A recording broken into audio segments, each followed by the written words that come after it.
Well, a very good afternoon, ladies and gentlemen. Welcome to another Flight Sim live stream. Today it is the 23rd of September 2025. It's 33 minutes past 4 in the afternoon here in the United Kingdom. We're back in Microsoft Flight Sim 2024, and here we are in the PMDG 777-300ER for a flight from the Philippines, Manila to Hong Kong. 1 hour 35 minutes, and the reason we are participating in this flight today, or should I say participating, we are flying this sector today, it's because of Super Typhoon Ragasa, which is currently right on the edge of Hong Kong and about to sweep through. Hong Kong airport is currently shut in real life, and there's no departures and arrivals for the next few hours whilst this typhoon flies on past. The reason we're departing from Manila as well is to ensure that we go right over the top of the typhoon as we descend into Hong Kong as well. So we'll have to see what the wind is doing there. We might have to disrespect crosswind limitations to actually get into the airport today, but it should take us around 1 hour 35 minutes to get in. It's going to be absolutely bonkers. We've got new Sky up and running. We're flying Alpaca Airways, of course. Look at that for a perfect shot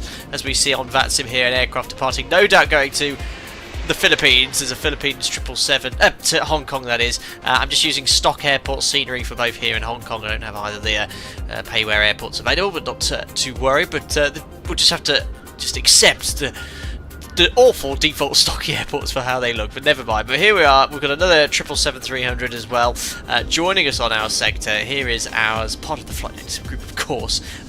Full load of passengers. We're going to take 370 and 15 tons of cargo, and I think this Super Typhoon was in Manila yesterday. It blew through. It's actually quite a nice day here, light gentle breeze, and I think not too muggy a temperature now. Let me just see what the weather's doing here. It's currently 25 degrees and a few clouds and light variable winds. Very, very nice indeed. Who have we got here in chat today joining us to Hong Kong? We've got Sasha Flying Wallet. Good afternoon. Well, this could be a tad exciting. We'll have to see how we get on. I did a little test sector earlier. Now, for those of you who do not know how the turbulence works in Microsoft Flight Simulator 2024, basically you've got low, medium and realistic. The realistic setting is the most unrealistic level of turbulence you can actually get. There's this all sorts of weird yawing motion. I thought I'd try it today. The aircraft just yaws uncontrollably. It's the most unrealistic turbulence setting. Low didn't do anything, so I've gone with medium. So on the assistance settings, I've gone for medium. So hopefully we'll get some lumps and bumps. But the crosswind is quite well simulated at least, although the crosswind technique requires no aileron input in Microsoft Flight Simulator, which it never has done, but we'll have to see how we get on. Anyway, who else we got here? Hoo Hoo Chum, you're watching from Hong Kong. Batten down the hatches, Hoo Hoo Chum. I hope you stay safe this evening there. And we're flying live weather, of course, but 12 hours behind live time, which is why it's currently sunny. So right now in the sim, it's 0336 Zulu. Tuton says maybe shut in real life, but there's a VATSIM coverage currently. Yes, and in Manila here, so we should have hopefully ATC for the majority of the sector. Donna Messina, I hope you're doing well. Great to see you here. He says divert to Kaitac. Unbelievable. Hayden J. Robbins, Josiah Plays, and a few others. Edo's also here as well, one of the other moderators. Lee Russell. Who ordered a blow dry today, Noah? Well, looks like you're going to get anyway. Yes, we're going to be blown all over the place, that's for sure. Poutine Flyer says live weather with active passive mode on real turb is the better option. I think that sounds like I need a plugin of some sorts. Would you say the medium setting is more realistic or just more fun? Well, the realistic setting is not realistic. I've actually not tried medium. I've always had it in low in Microsoft Flight Sim 2024, but we'll go with medium today. I did it at the end of the test sector, and it's sort of a little bit more bumpy, but it should be a little bit more bumpy than it is in medium, but like I said, realistic is just no way we're using that today. I thought we'd try, but that is all over the place. Anyway, let's before we jump in the aircraft, just show you a little bit of where we are and what we're doing. So here we are in Manila. We'll be flying from the capital of the Philippines north, then over this, what's part of the sea here? Is it south of China? I can't remember. Is it South China Sea? 1 hour 35 minutes. But if I turn on the weather here, have a look at this. Boom, right over the top of Super Typhoon Ragasa, and then we're descending into the walls of the hurricane. Well, let's see what happens. We probably should have used X-Plane with the more realistic weather radar, but we'll see. And then what's the weather doing there right now? Let's have a little look. Yeah, it's all right actually. 360 at 26. You can get it off that. We've got some tempo 50 gusting winds on the crosswind, so just right. It might be our limits by the time we get there. But I think we'll break rules today just to see if we can actually land with a 50 knot crosswind into Hong Kong. It's going to get a lot worse, that's for sure. Right, let's close that. Jump into the cockpit. We do actually have some ATC here, so we'll grab the ATIS and the clearance in a short while. Let me just turn the music down here. So, yeah, what was the last time we flew the PMDG 777? Some time ago, but it's all up to date and installed on the PC. So let's turn on the battery. We'll get some external power connected. There we are. So the aircraft's come to life. We'll just start up here on the overhead panel scan. I sort of do a similar setup as I would do on the 737. Works out quite nicely. H. Wong says it's getting worse in 6 hours. Absolutely, but I didn't want to stream too late today. I forgot to mention I'm on standby as well, so I might actually have to abandon the stream altogether. So fingers crossed I don't get any calls from work, but here we go. ADRU can come on.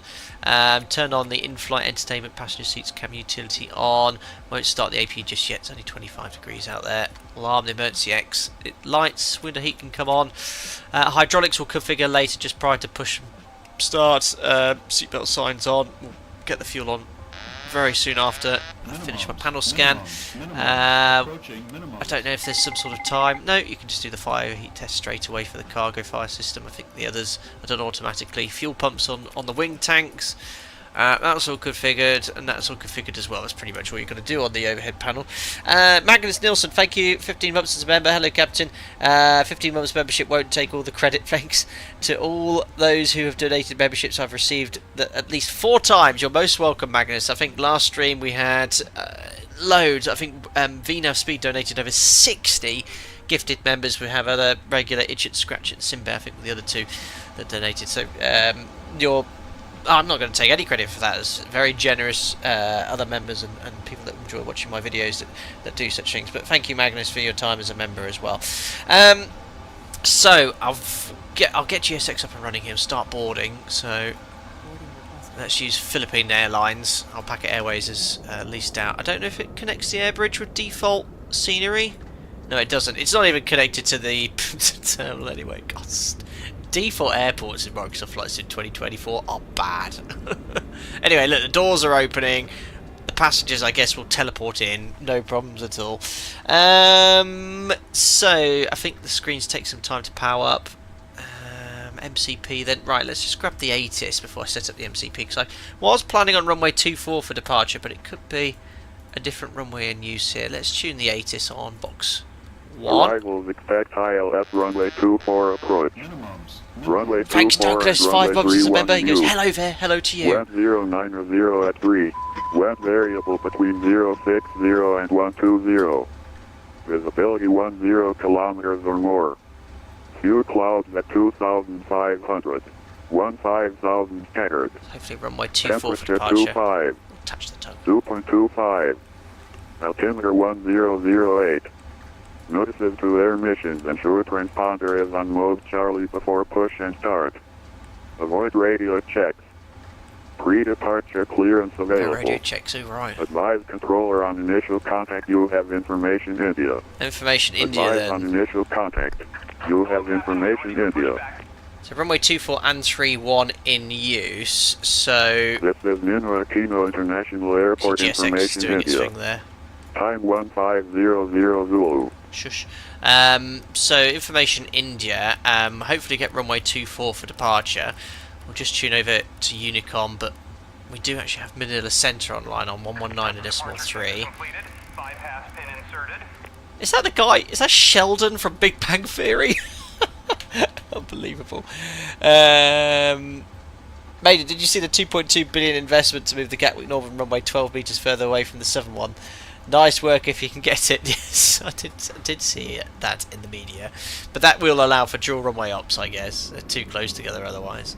Right. Oh my goodness me, it looks like there's an aircraft in an aircraft there. So, it looks like boarding is commenced, has it? Oh crikey, I've already got 250 of my 370 passengers on board. Right, okie dokie. 405 and about 5 pop arrival, vectors ILS runway 240, and now Alright, level let's 160. Actually, you know what, I'll get my clearance now. It could be interesting taxiing here on a stock default airport. 405 and about 5 pop arrival, vectors ILS Oof, runway some 240, thunderstorms there and as now well. flight level 160. Just turn off the weather because it does slow down everything here. So what stand am I on? Stand 5. What's this airport called? Manila International. Ninoy Aquino. Right. Aquino. Just want to get my clearance now. Okay. Manila Centre. Hello, it's Alpaca 772 Romeo in Nino Aquino stand 5. Information India 1008, departure clearance to Hong Kong please. Alpaca 77 Tango Romeo, Manila Control, good evening. You're cleared to Hong Kong via the Charlie Alpha Bravo 2 pop departure, runway 24, then as filed, climb flight level 340, squawk 2740. Cleared to Hong Kong on the Charlie Alpha Bravo 2 Papa departure as filed. Climb flight level 340, squawk 2740, Alpaca 77 Tango Romeo. Alpaca 77 Tango Romeo, readback is correct, QH1008. QH1008, thanks, Alpaca 77 Tango Romeo.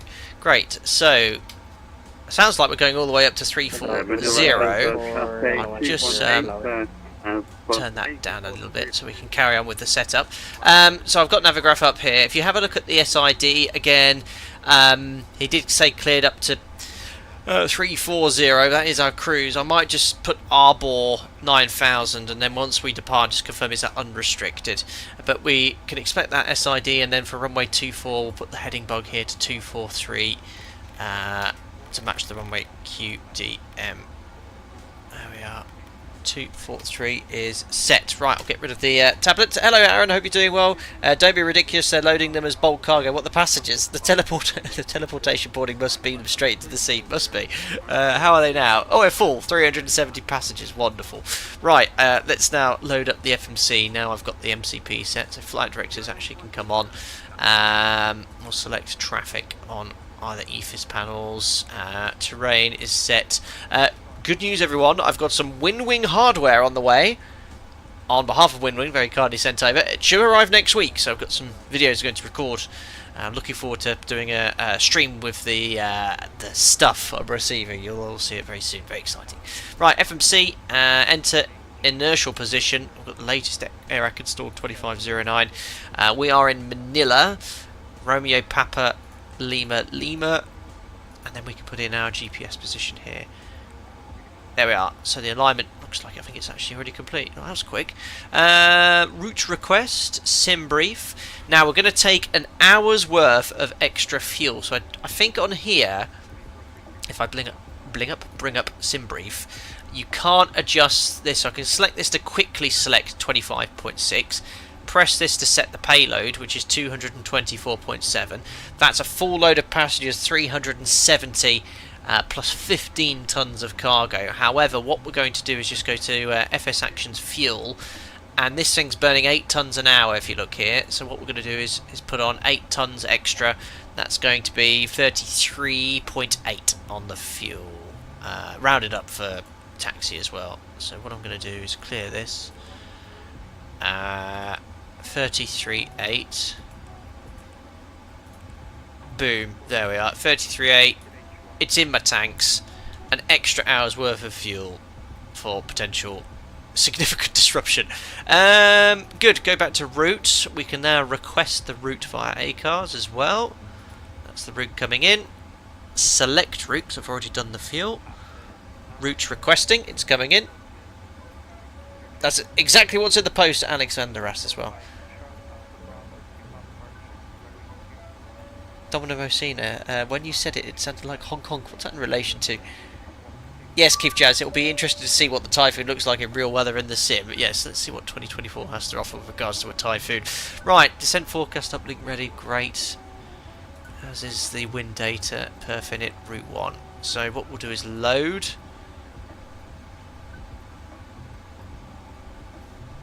Due out in 13 minutes as well. Got plenty of time. There's so little to do in the 777, the Airbus. Activate, execute. Departures runway 24.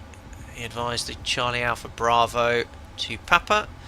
Executes. I saw on VATSIM, obviously Hong Kong is closed in real life. The landing on runway 07 right. So I'll put ILS 07 right. It will be a Betty 3 Alpha via Limes. Execute. And there should be no discontinuities. Great. Let's accept the performance. 11.9 is the reserves. That's for right. We've got 2 alternates. I forgot to mention this.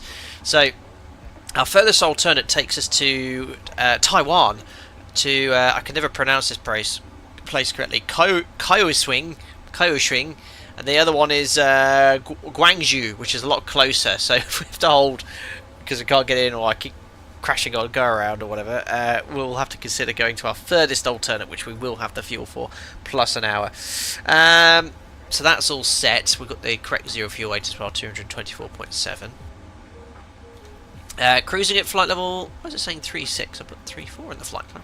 340, just to get a little closer to that hurricane or typhoon. Cost index is 30. Thrust, then we can use the performance tool included.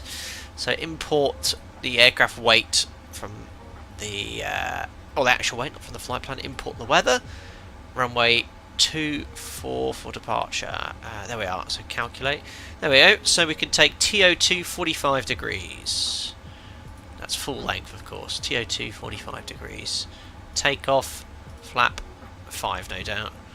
Flap 5. The CG, if you line select key this, it's automatic. Speeds we can accept. I think that matches the OPT.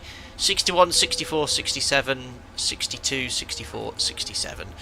And we can set 167 here on the MCP. Great. Auto brake to RTO, and the radio tuning panel's all configured and set here. You don't need to tune any nav aids, it's all automatic in a 777.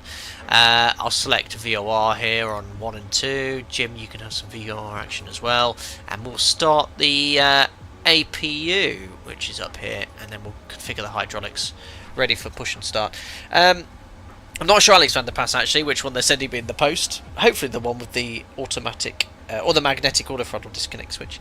And then landing 07 right because of shorter taxi, but in reality you would land on 07 left. Roger. Foxes, I've checked your last shorts in real aircraft and it don't go in between of flap positions. Oh, the dialer flap. See, I spoke to an engineer about this. He said it does. Who is an engineer on the 737 for 20 years. And I'm not trying it in the real aircraft, so because I think it can cause flap disagrees. But yeah, it was quite interesting to find that out in the sim. I knew about it years ago because I saw a crew accidentally hadn't put the flap quite in the gate, and it did give a training a flap disagree. And I thought there was an issue with the sim, but I just realised, oh no, you haven't quite put the flaps in the gate there, guys. Right, APU's booting up. Ooh, that looks a bit nasty over there. So we'll get the hydraulics ready on the before start checklist, so you've got to do this in the correct sequence. I've got my notes here. So we want to put the right elect demand hydraulic pump to auto, primary C1 and C2 pumps on, left elect demand hydraulic pump to auto, and then C1 and C2 hydraulic pumps to auto. There we are, that's all now configured for the start basically, and I think you'll see the rudder is now gone to a central position and the APU is running. Passenger Escobar says, I'm sitting in seat 18 Alpha patiently waiting for my special wheel. We might not hear it today. Is that a storm or a serious forest fire? Yes, actually, it's very dark.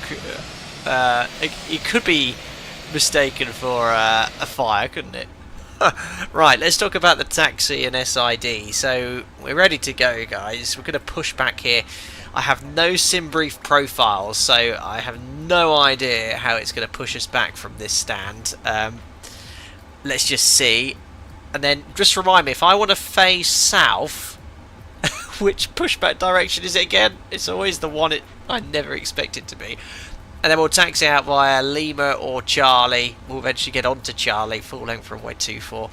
And we've been cleared on the Cabanatuan, or Charlie Alpha Bravo 2 Papa departure, which is straight ahead, runway 24 to at or above 3,000 feet, then right turn direct to Ardebor at below 9,000 feet, then to Riddle 140 above, and then to Jarrick, and then Cab. So let's have a look here, just make sure it's all coded. Yeah, you can see it all the way to Cab. Look, happy days. And we've got the 9,000 feet stop altitude and flight level 140 or above. So we're ready for push and start. Nose left. Yes, thank you. Nose left. Even though it's the one that says right. I never get it. Right, I think we're ready. Let's get ready for pushback. I think I've got to do... Is that going to close the doors automatically? Sometimes GSX does it, sometimes it doesn't. You know, who's taxiing behind us? A little A321.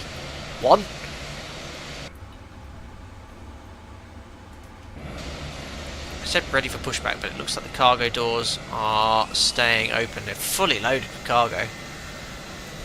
This is a heavy 777, although we don't obviously have a full tank of fuel. Right, I think I've got to manually...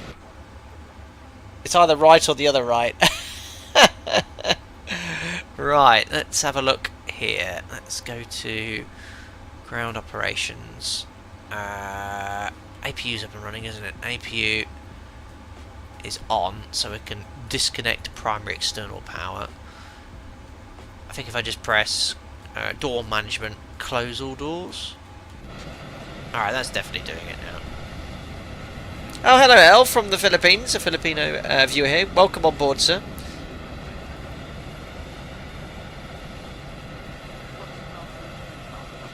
Bomb text says, don't forget the checklist, the plane will yell at you. Roger, you're quite right, and I even put that in big letters. Let's do our interactive checklist before we move anywhere. So, checklist. Oxygen tested 100%. See, I hadn't checked that, guys. I could have had a bad day in the office. Checked. Greg, cheers, 70 bumps. Afternoon, Captain. Nearly 6 years as a member. That's a phenomenal amount of support. I can't believe it. Cheers, buddy. Thank you very much indeed. Joined before COVID was a thing. Thank you very much for the support for that period of time. That's very kind of you, sir. Thank you. Right, flight instruments are set. Heading bug and altimeter. Parking brake is currently not set. There we are. Set.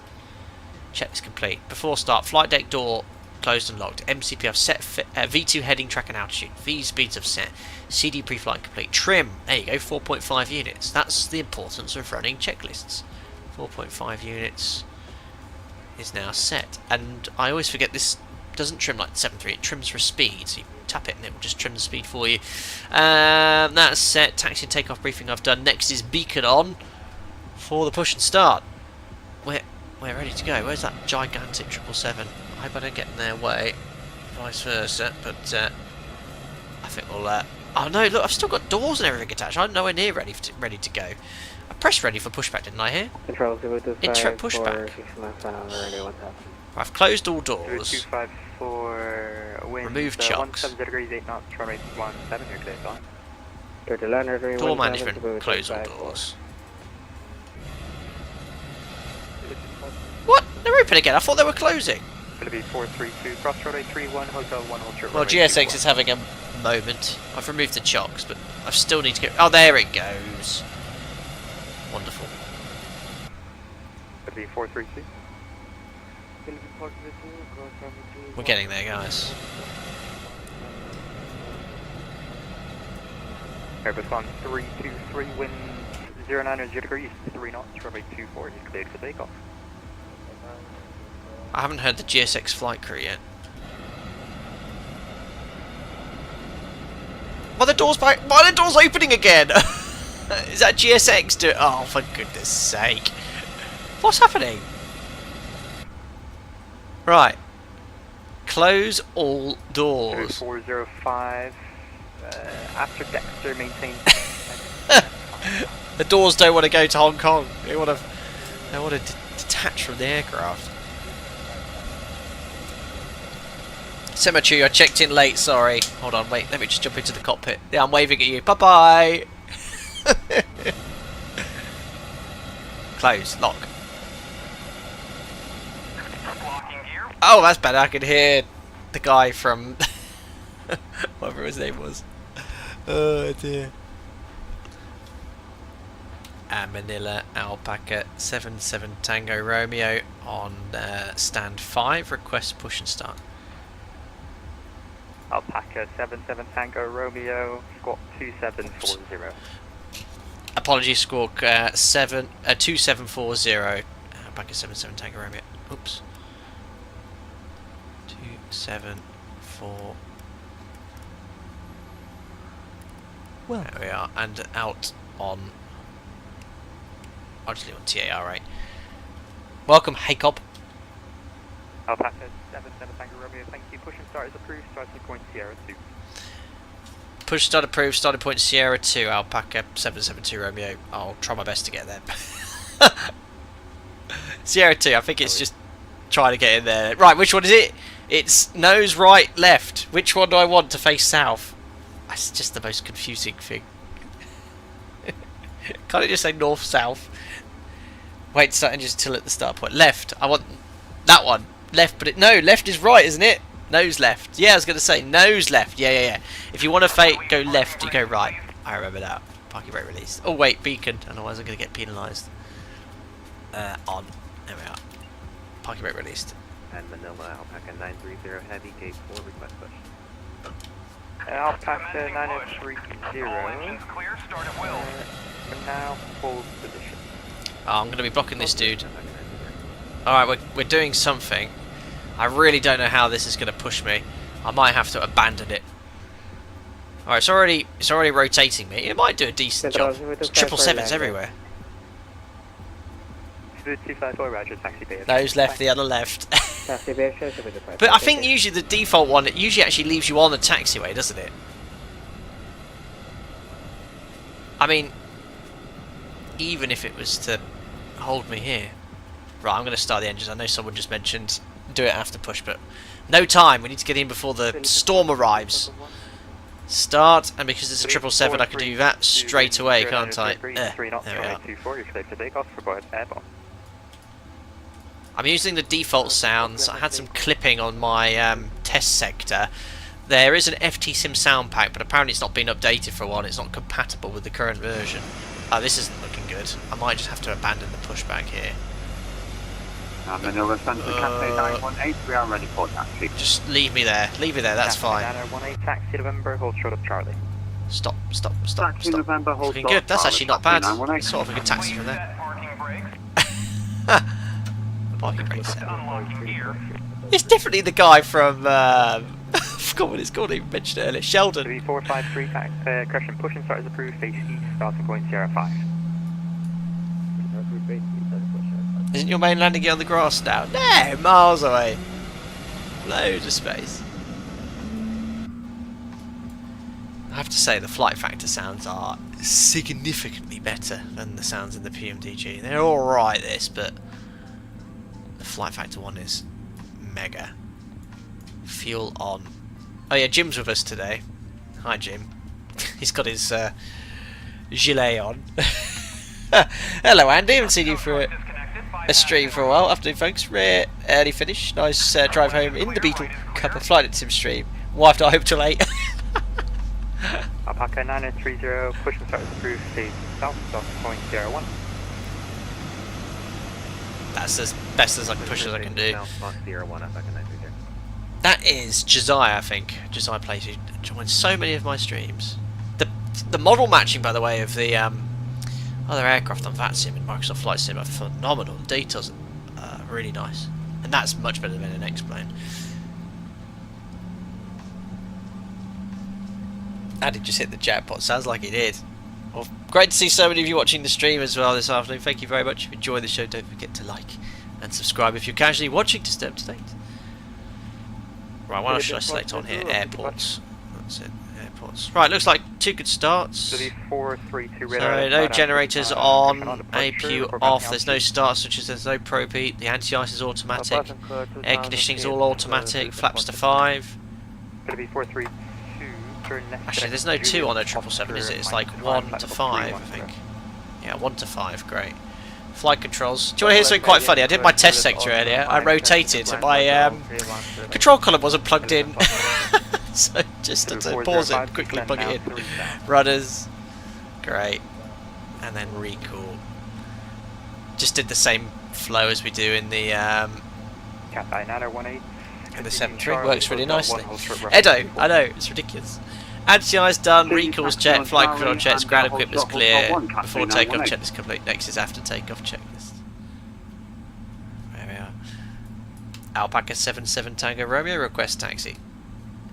Alpaca 77 Tango Romeo, taxi Golf 8 Echo, Charlie, hold short of runway 31.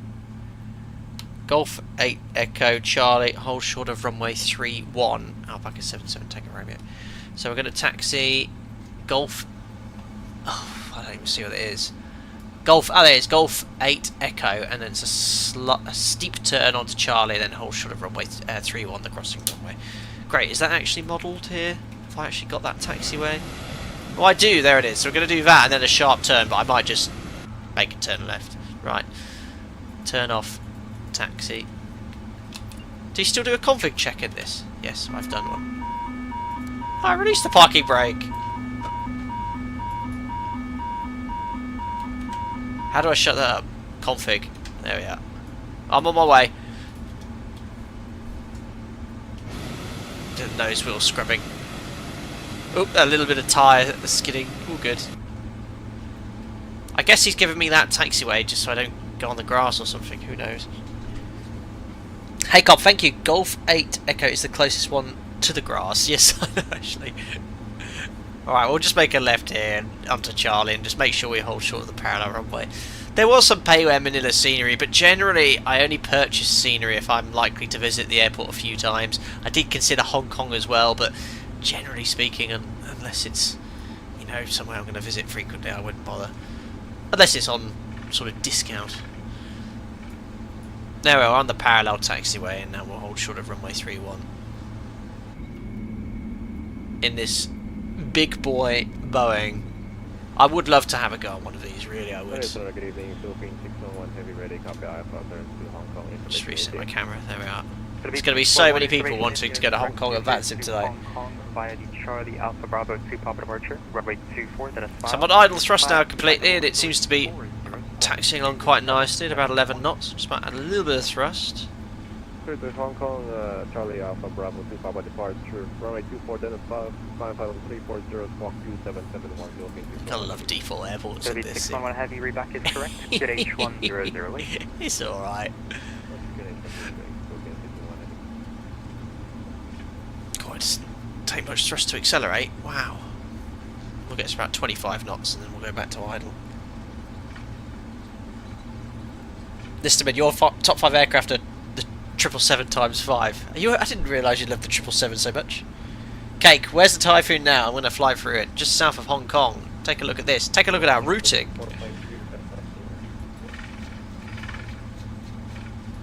Bye-bye.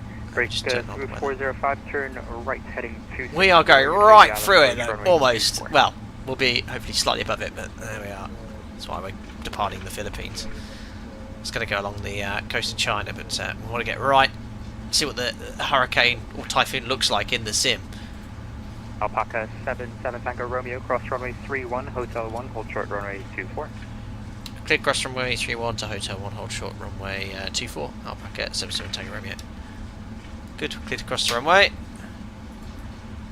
We are clear left. Jim's going to look over there. Clear right. Pop on the strobes. Alpaca 930 Heavy, request taxi, we are able Echo 1. Cake, you're going to go fly through Typhoon Ragasa. Very good, good luck. I recommend you take the Curtis Jenny. Fantastic aircraft. Good, strobes off. So we'll do the before takeoff checklist config. I checked flaps we have 5, stab trim set for departure. 4.25 units. Takeoff briefing. It's a 777. It's all automatic. The bleeds are on. APU's off. We're going to climb straight ahead until we get to 3,000 feet. Right turn to Ardebor, climbing to an altitude of 9,000 feet, and then climbing up to 340.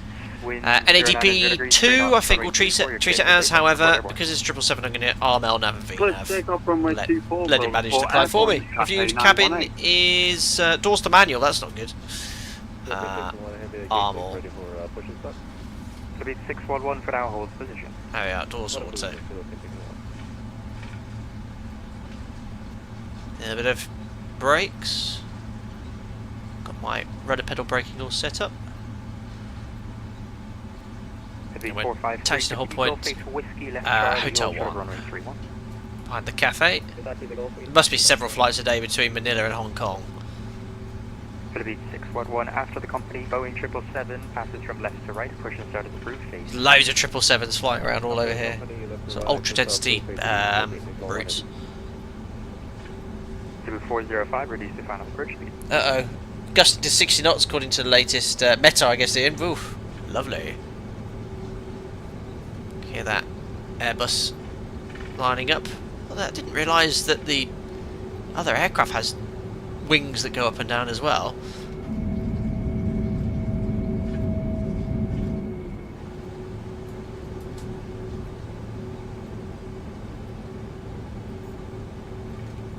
This aircraft is seriously long, so I don't want to overshoot.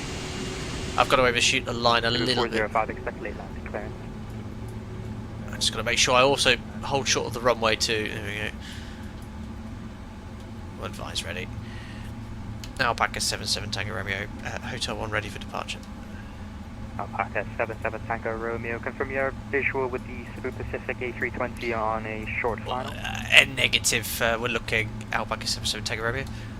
Alpaca 77 Tango Romeo, roger, hold short of runway 24. Hold short 24, Alpaca 77 Tango Romeo. Was it an A380? Did you say Super? Just turning on my, about some traffic. 405. Doesn't always come up, does it, on here? 24, you're clear to land. Ah, it's too cloudy, can't see them. Right, parking brakes set. We'll have to wait till they go longer. Oh, Cebu Pacific. I thought I had British Air Speedbird Super. He's got. Oh, it's just popped up on there now. 9018 radar identified. Climb now flight level 340 unrestricted. Climb flight level 340 unrestricted. Captain 918. I can't see them at all. There they are. They've just come into view, just like that. So you have to zoom in very far.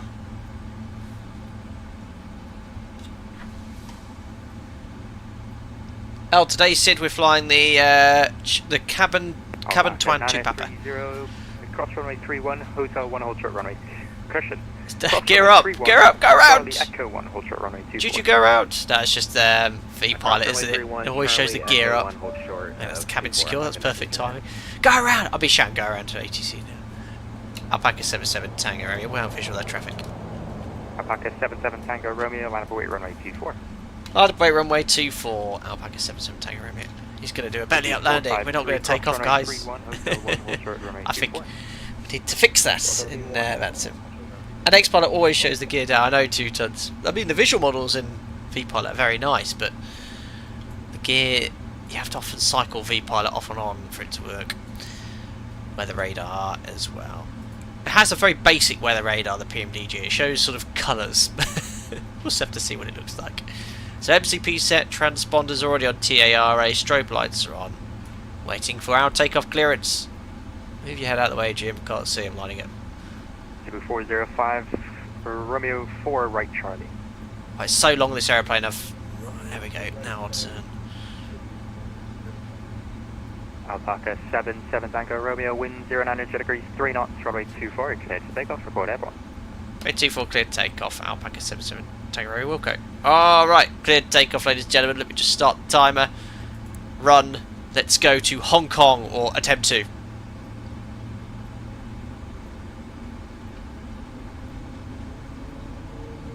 A bit more thrust. EGT's pretty stabilised. Great. Set takeoff thrust. 89.5. Thank you, Jim. Alpaca 930 behind the departing company traffic Boeing 777. Takeoff thrust set. Indications normal. Behind departing company traffic, runway Check. Release forward pressure.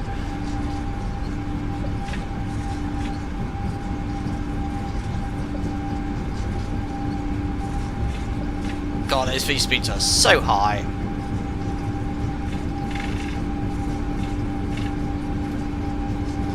There we go. Nice slow rotation. It's a very long fuselage. There we are. Airborne. Gears up. Ah, 777's nice. You just tap the trim for speed, boom, done. Weird sound though. Alpaca 77 Tango Romeo airborne.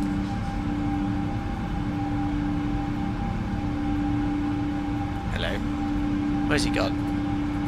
Alpaca 77 Tango Romeo radar identified. On departure, climb now flight level 340 unrestricted. Climb now flight level 340 unrestricted. Alpaca 77 Tango Romeo. Great. 340 is set. I'll push this to delete the restrictions. I think so. Not following my flight directions. Oh, where am I going? Stupid boy. Flaps to 1. Turn too early. Want to wait till 3,000 feet until we start that turn. Flaps up. So on the 777, when you're accelerating, how do you trim? So obviously you don't trim as per the 7.3. I think you just tap it once to at the speed you're at to keep it in trim. There you go. I think this is fly-by-wire doing stuff now. By cross runway 31 November stand. Troy, bye-bye. There we are. There's the 3,000 feet. Now it's commanding the turn. So it's a conditional waypoint. There we are. Now I'll start pitching up to maintain 250. Up speed's very high compared to what I'm used to.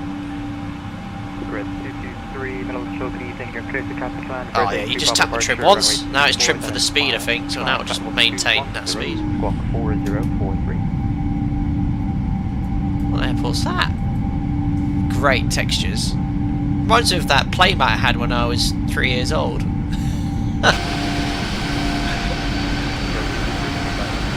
Beautiful. Yeah, this trim thing in the 777 is superb.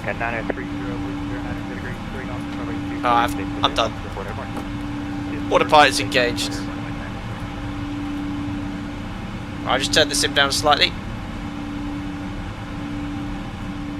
Ah, that's better. Middle information, Juliet now current jet I have to take off checklist then. Normal. Oh, that's it. I've done it. Checklist complete. Flaps up, but that's it, isn't it? Off we go. No, you trim yourself for a speed, and if the trim was trimmed for a speed close to your current speed, tapping it will trim your current speed. That's what I remembered now. So you trim yourself for a speed. So you just keep trimming until the aircraft is in trim. And then for small deviations, say I'm doing 245 knots, I just tap it once and it will just sort of, alright, if you're close to the bug speed, I'll just trim for that. It's sort of what happened there at the end. Ezio dog cam, please. We've got Jack and Dylan here. Dog we share with my wife's my mother-in-law, I should say. And both of them are 10 years old, and both of them shouldn't be going up and down stairs. So unless he comes up on his own will. Oh my God! What is that?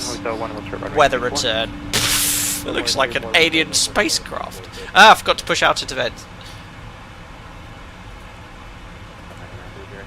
There we go, tap. Alpaca 930, thank you, radar identified, climb now flight level 360 on the truck. There we go. Climb now flight level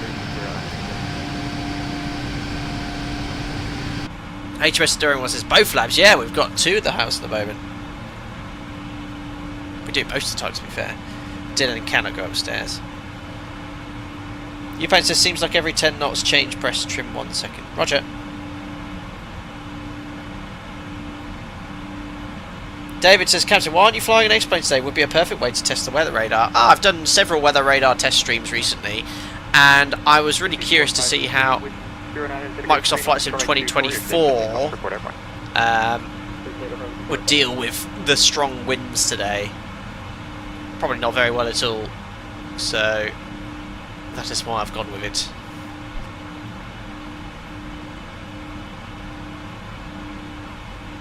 Alright, passing transition altitude, so passing 108, flight level 340, standard set 3 times. Pre-cruise checks, fuel, pumps on, lights off. Check the APU is off, pressurisation. I don't think you really need to check it, the 777 is so reliable. I don't think it will tell you if there's any issues immediately. But I'll check it anyway. Air. There we are. Cabin altitude 2,000 feet per minute. Diff pressure's 4. Set. We'll take the bells off whilst it's smooth. Recall. Which is here. There we are. Check's complete.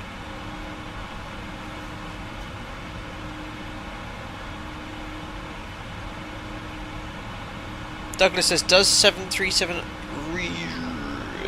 require step climb? Got you. On a longer flight, yes. If you're taking off with 18 tons of fuel, which is as much fuel as we pretty much get in, and we're flying to the Canaries or 4.5, 5 hours, yeah, we typically do at least one step climb, up to 2,000 feet, so we burn off fuel, get lighter. Oh, Aaron, is that... I did see that in the FMC settings in the MCDU. Now, is that an actual option from the 777? Or is that just PMDG being quite helpful and showing you that you've got this option here so you can actually see what the fly-by-wire trim system's doing?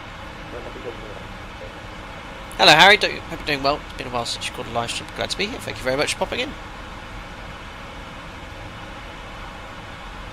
Avistoff says everyone go to Lunar later, there won't be an opportunity anymore. Grid 223 pushing 7. John, hello from Cape Town. Will you consider flying a South African link once Any Builds release their upcoming Cape Town scenery? I saw Any Builds are doing Cape Town scenery. Aren't they making a freeware Antarctica outpost as well? That would be a cool stream to do. However, I did see on Saturday that there was a VATSIM event in Cape Town, and I'm thinking of doing my next overnight long haul to arrive in the morning as part of this event that starts Saturday morning in Cape Town, because I think that's a great long haul destination. I'm actually having a quick look on the VATSIM events now in the background. My VATSIM.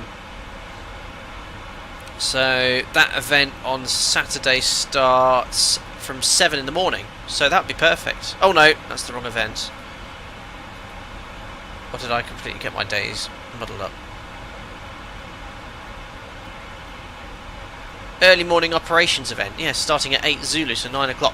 Yeah, so I might fly into Cape Town overnight, and I've got to get there from sort of 9 in the morning, so if I started to stream sort of 10 at night, go to bed at 11. I'm on early the next day, so it'll suit me well to get up early. Maybe it's a little bit... I wanted an earlier event to start at.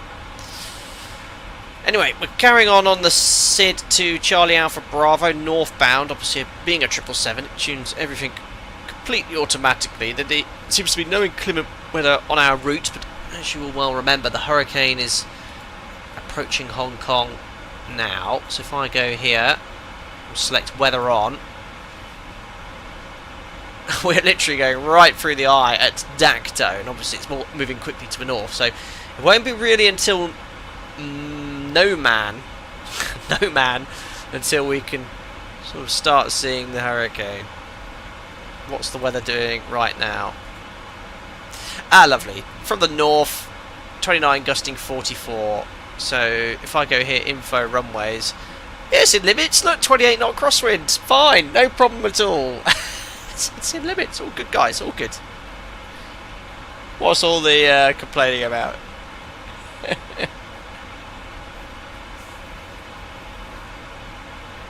Cape Town to Wolfang. Yeah, that would be great. Good. Heathrow to Cape Town, maybe. That's a good option. Aaron, should we be prepare ourselves to be underwhelmed by the turbulence? Yes. In Microsoft Flight Simulator, you either have two options. Realistic, which is completely unrealistic, 3611. or you select low or medium, where there seems to be no turbulence from clouds at all. So, I think whether our engine might be something I should look into, really. Some people were mentioning a weather engine prior to the start of the stream. But clouds don't cause turbulence in Microsoft Flight Simulator.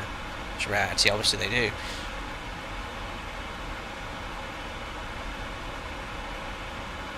Hello, Manila says, when do you reach 400 feet above the ground? If VNAV is armed, the MCP speed window must close, the place must accelerate V2 10 to V2 plus 20. In this case, that did not happen. That is PMDG's mistake. Ah, very good, Manila. Well, two things. I don't fly the 777, only the 737. And secondly, we don't use VNAV for departure from operator. We use Toga and just bug up to accelerate the aircraft, or when you select commands, the autopilot engages. So how VNAV, or the behaviour of VNAV, how it works on departure, is obviously closely linked to what settings you have set in the FMC. So the acceleration altitude, that's on takeoff page 2, I think. So unfamiliar with those settings. Optimus Prime, where's the furthest you've had to deviate due to weather? I've had to deviate over 100 miles off route due to weather in Europe before. I used a significant amount of the extra fuel I planned, but aircraft were diverting on that day, because I couldn't actually pass the weather. Ian, what is the greatest amount of crosswind you've ever encountered during a real-life landing? I've landed a dozen or so times max crosswinds, 33 knots. I've also had to go around because crosswinds over limits. Hello, new to, have you tried historical weather in X-Plane Beta, Captain? I haven't. I'm not a fan of using historical weather. I only ever live stream or fly with live weather. I don't know why, I just find that much more immersive for me personally, to fly and what the actual weather is right now on Earth.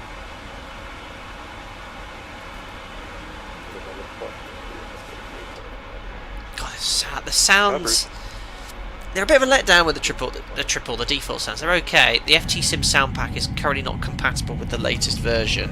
I find that the FT Sim sounds, there's some really good ones there, but they're not kept up to date, or they're not kept up to date with the compatibility of the updates that come out with the aircraft. You see the flapper on working, look to roll the aeroplane. Cake, winds are 68 knots on approach. I've turned final once and the winds were 70 knots at 3,000 feet with some of the named storms we get in the UK. I mean, this storm will be well in excess of that once it's over Hong Kong.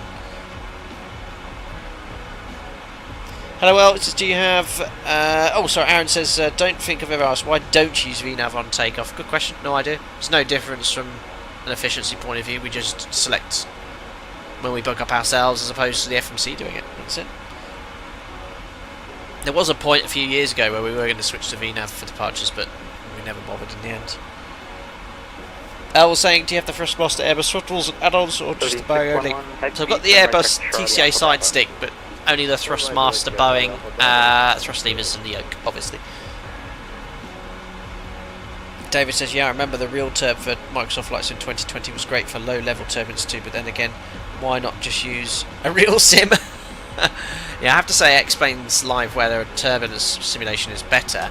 However, right now, one of the reasons I actually didn't choose X-Plane today is right now it does not deal with variable winds very well close to the ground. So this was an issue in X-Plane 11 and they sort of fixed it, and it's been fine for years, but when the beta came out I noticed it came back. So when I say the variable winds on final, when the METAR is saying the surface wind, let's say, is 080, variable between 040 and 100, in real life it changes between those directions very slowly. In X-Plane it constantly changes between all of them instantly, every 2 seconds, and it makes the aircraft very difficult to handle. So variable winds in X-Plane are currently, it needs to be reverted to the way it was for a long time, which is a slow and gradual change with variable winds. Yes, it changes, but not it's heading back set, not at the rate at which it does it right now.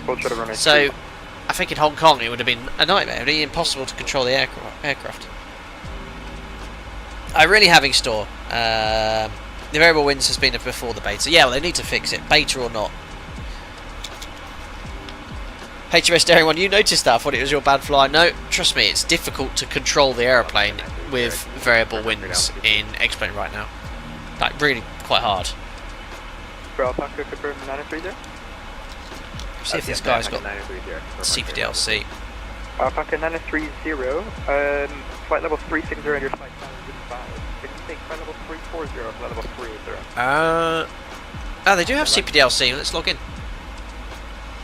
So, right, remind me, you know how often, or how little I fly these aircraft. Is it under COM? Yeah, that's it. There we go, log on to, how do I type this again? Is it using the scratch pad? We can accept flight level.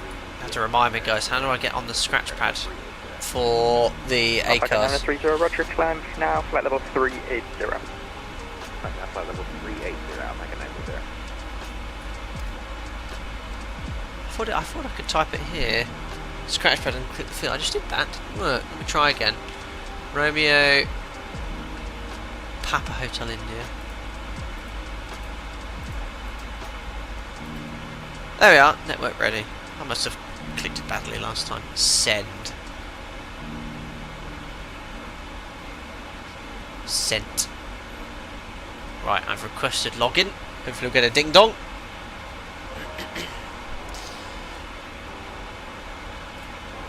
As we continue northbound over the Philippines, the first ever time we've flown here on any live stream.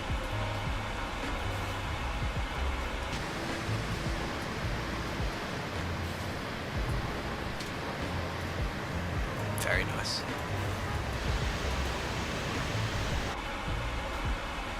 Press side button. I think I'm all caught up now. HMS Daring, have you given access to the Totos AC20C yet? I did get an email actually to ask if I wanted to fly it. I don't know why I didn't accept it actually. I did think about it, but what I don't get is educate me, ladies and gentlemen. What's the difference between the original Airbus and the Airbus CEO? I don't understand what a CEO is. On an Airbus it is, of course. Hello David, I'll be doing a transatlantic flight soon, so glad it's on the Dreamliner, not 777 or A330. High humidity and low out cabin pressure, it really makes a difference on long flights. It is good on an aeroplane. Mr. Fenari, thank you very much for the $3, sir, thank you. We already have a few ding-dongs already. Don't know what that's in relation to, Mr. Fenari. We'll be having several more. Thank you very much for your donation and your support. Thank you. There we are, log on accepted. So, I press accept. There we are, I'm logged in. I'm in.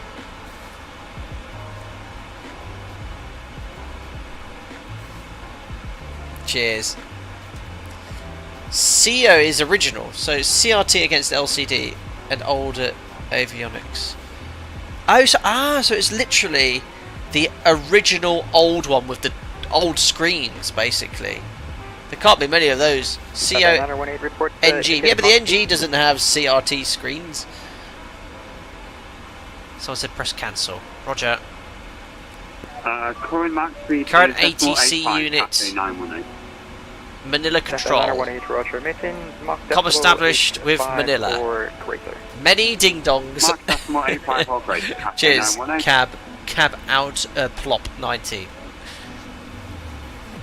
L says, I still remember my geolocation lesson, but I can't remember what you said previously. Maintain back 85. Accept. Accepting. I'm CPDLC. Accepted. Boeing. Mac. 85 will do.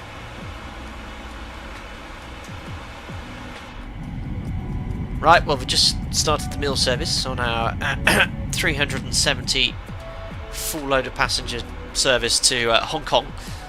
Here we are sat in business class. Here on the TV you can watch this fixed screen. Oh, now press cancel again. Sorry. So different. This is different to our CPDLC. Morning. Good morning. Harry says, why can you not run the AP on the centre tank pumps on the ground if there's less than 453 kilos, but it's fine to run the centre tank pumps with less than that one on the cruise? Is that restriction for the APU on the centre tank? I didn't actually know that. Well, to be fair, we'd usually have the centre tank pumps off. So if I had less than that on the ground, 400 or 500 kilos, I wouldn't have the centre tank pumps on anyway. But you're right, yeah, we can't use the APU, but it's no from sort of technical point of view. But generally speaking, if it's less than 500 kilos, the centre tank pumps are off anyway, just to avoid the nuisance master cautions for takeoff. Hoo chum, would it be easier to update the FLC to 0.85? Yeah. There's many ways. There's a saying here. It's English. It's not the most nicest, but it's called "There's many ways to skin a cat." It's a very old-fashioned saying. It's just easier to do it on the MCP. That's all. Josh says, have we gone through the Typhoon yet? Not kept up with what's happening. No, we are way south of the Typhoon at the moment. We'll turn on the weather and get the latest update. There we are. So the Typhoon is here. When we approach No Man, we'll be approaching the Typhoon and descending right into it via Betty.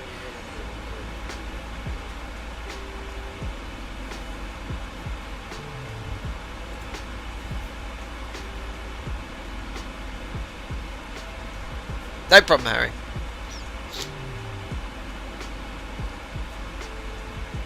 Hi David, Captain, when flying the 7.3 or whatever you're flying now, is the wind air resistance noise much louder in the cockpit V in the cabin? Yes, it's loud in the cockpit. I mean, it's loud in the cabin anyway, but it's more noticeable in the 7.3 specifically, but compared to the Airbus, I've led to believe it's considerably louder. There we are, we'll do a little fuel check anyway. Look, whilst we're overhead Sanro, reaching the cruise here at 340. So let's go to flights, view sim brief OFP. Sambrosh, we should have been here after 22 minutes, airborne for exactly 22 minutes, that's great. Should have 19.4, we took an extra 8 tons, so we should have 27.4 tons, we've got 27.7, so we saved a smidge of fuel. We should have burnt 6.3 tons of fuel. 6.3, if we select here, fuel, see fuel used? Oh, it's on the progress page, isn't it, in this tank?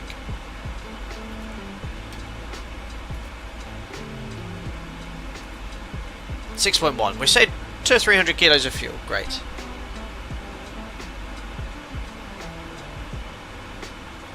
Hi Josh, lovely. Only just tuned in. Yes, we're not quite there in the hurricane. We'll be soon. Or typhoon soon in this part of the world. Hope you and the family as well, and everyone else, of course. Thank you very much. All very well, Josh and I. Hope everyone is well with yourself. I think it's well with yourself and your family and friends. Poltergeist said, would real aircraft fly through the Typhoon like that, or take a weather detour? They wouldn't fly for a Typhoon on a commercial aircraft, unless you can get high enough and over it. But unlikely. If we have a look here.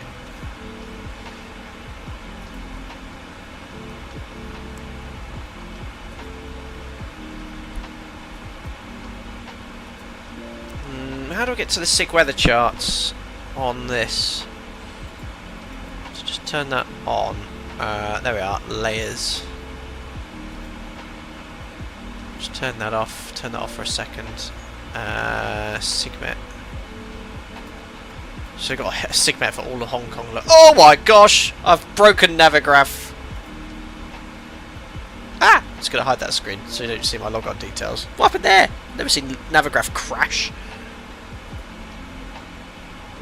There you go, Josiah. That was exactly what I was looking for. SIG weather chart says from there to flight level 470. Right, Navigraph's back from the dead. I've never seen it do that before.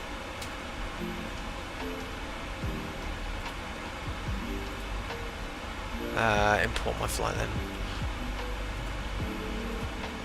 That's better. Well, I'm not selecting that again.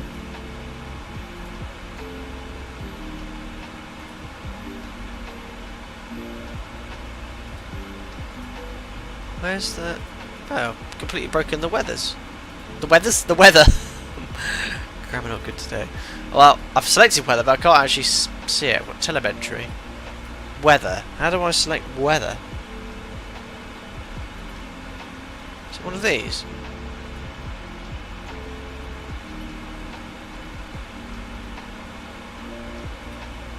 I don't know what I've done. Can't see live weather anymore. Well, that was... Oh.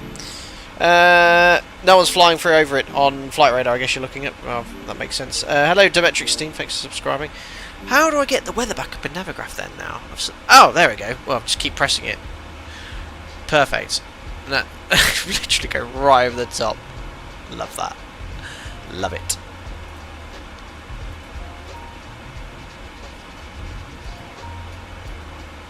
Now it's changed. Yeah, we'll look right through the eye. Let's see if we can see the eye at Dacto. Brilliant. Now where's top of descent going to be? How do you see top of descent in the 777? Does it only come up after a certain time or something? Ah, it's a while yet. 320 miles. Got a great... Well, a great tail. No, I don't. 10 knot tailwind.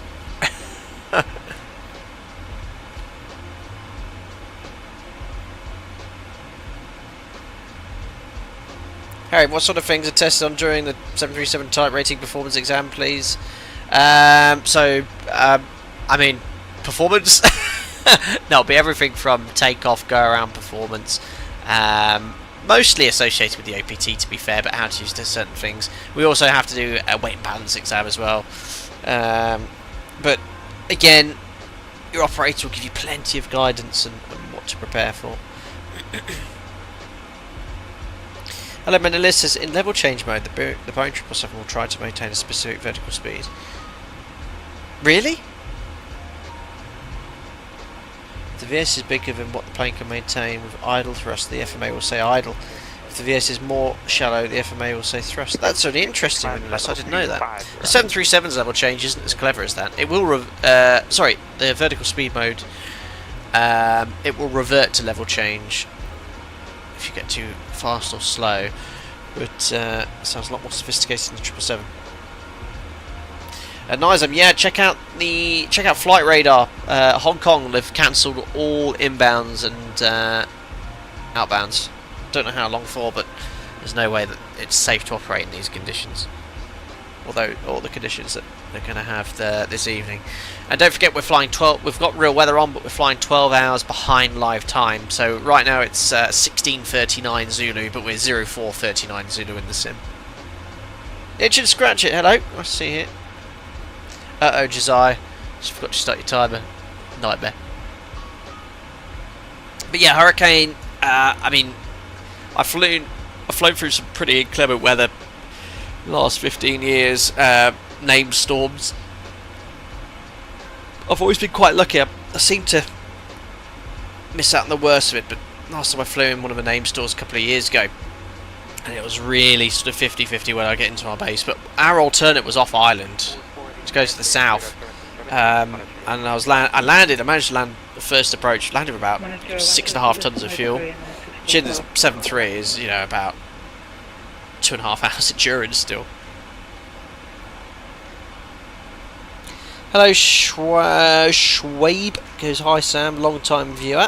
Currently in Ganju, China. Typhoon is arriving early hours this morning, so in a couple of hours from now. All schools cancelled and business shut at 8 PM local time today. Well, will you stay safe there? Because obviously my geography is not very good, but I think that's directly north of Hong Kong, isn't it? Yes, you've also got Hong Kong here, and then Guangzhou. So thank you very much for popping in. It's a huge city you live in there. Wow. My geography of China is not great. So many cities popping up over it, but I think Guangzhou must be one of the largest.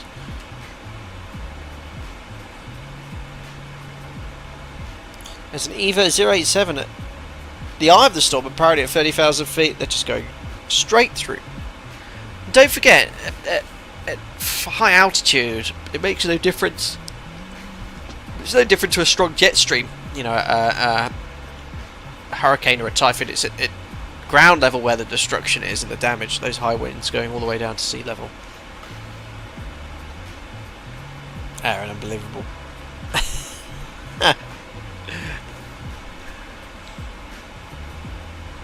It's a good add-on this. Do like it.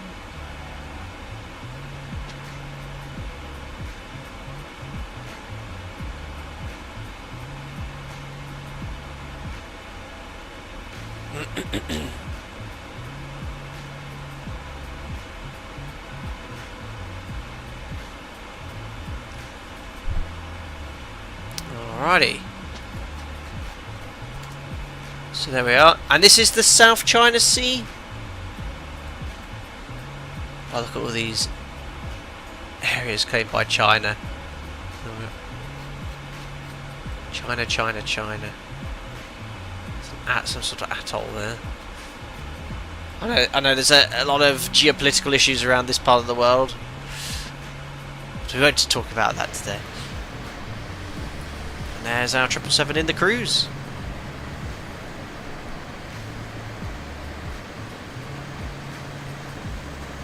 Hello again, Manalis. You're now saying VNAV path means that the plane is following the VNAV path and prioritises the path over the speed. When in VNAV speed, it prioritises the speed and will pitch up or down to maintain the correct speed. Absolutely correct, sir. I don't know what context that's in, but thanks for letting everyone know. Okay, hello. My weather radar on the 777 is showing white patches in the storm. Is that a visual bug? White patches? Shouldn't be any white weather radar returns.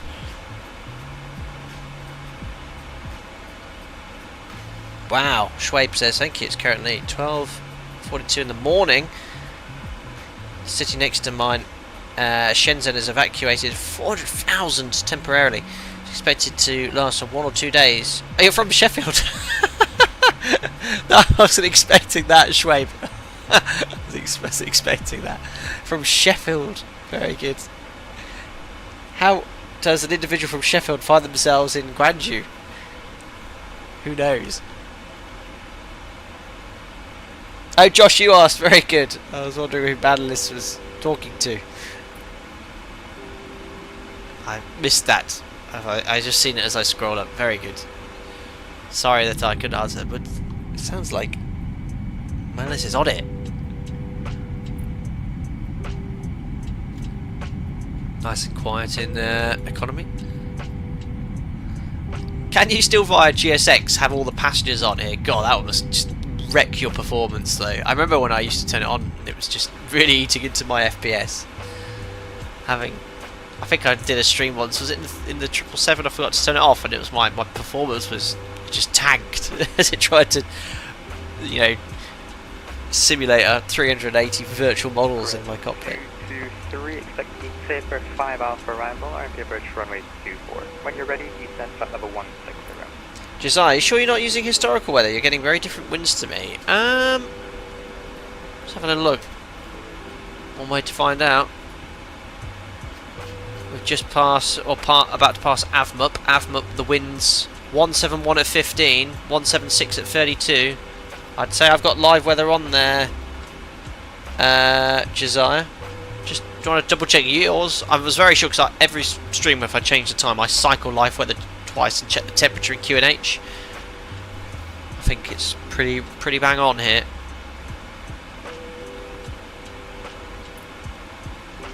Josh says, how do you manage the energy when it's prioritising one over the other? Oh, well and good, it meets speed, but then the path is all off. What do you need to correct? Path is everything. Stay on path, that's going to give you the most accurate guidance, as long as the FMC is up to date.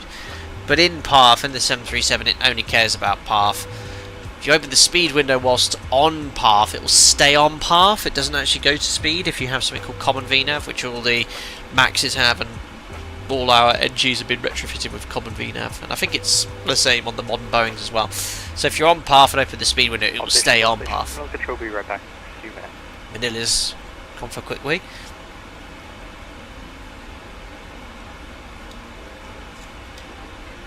Harry says, I'm not OCD, Sam. Oh, I am. Oh, I'm big time. Which is I now have no wind. I'm pretty confident we are proper live weather here.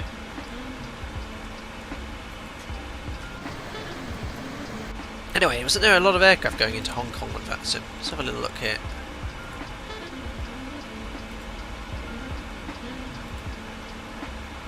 Just bring up the VATSIM map. Oh, I'm gonna. The only way that Chrome will open. No, I don't want to look up Simon Cowell, SimBrief. The only way I want this to open, only way I can get SimBrief to open is to actually show you SimBrief, the SimBrief page first, and then it'll work like this. There we go, and now I can tab like this. Oh, look at that. Well, there we are. Alpaca 77 Tango Romeo. We're right behind this bad boy. Manila. Manila control back. Manila controls back. Then we've got Hong Kong online. It's not too bad. How many arrivals? Oh, it's 29 arrivals. That's fine. Some of them will be all over the world, probably. We'll be fine.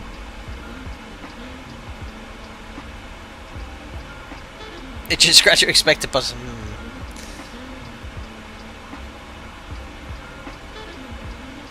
Gotcha, that's where the question came up. What common VNAV is? Buddy on the type rating now. Maybe we'll cross paths. Oh, very good. Yes, common VNAV fitted to all of our Boeing, well, our fleet from about 3 or 4 years ago. Maybe even before that now.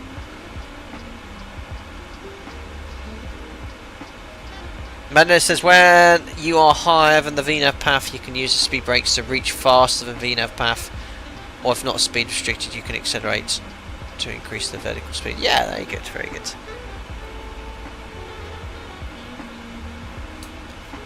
In and out of the cloud here, but because we're quite high, the ice doesn't really adhere to the wing. God, they're big engines, aren't they? These G90s. These are the largest turbofan engines fitted to any commercial jet airliner, correct?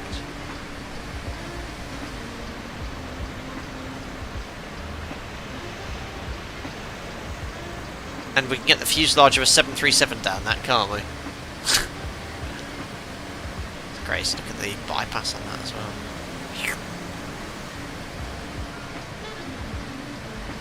Very cool. What on earth is going on? There's squares! There? What are the Chinese up to? Oh, there we go.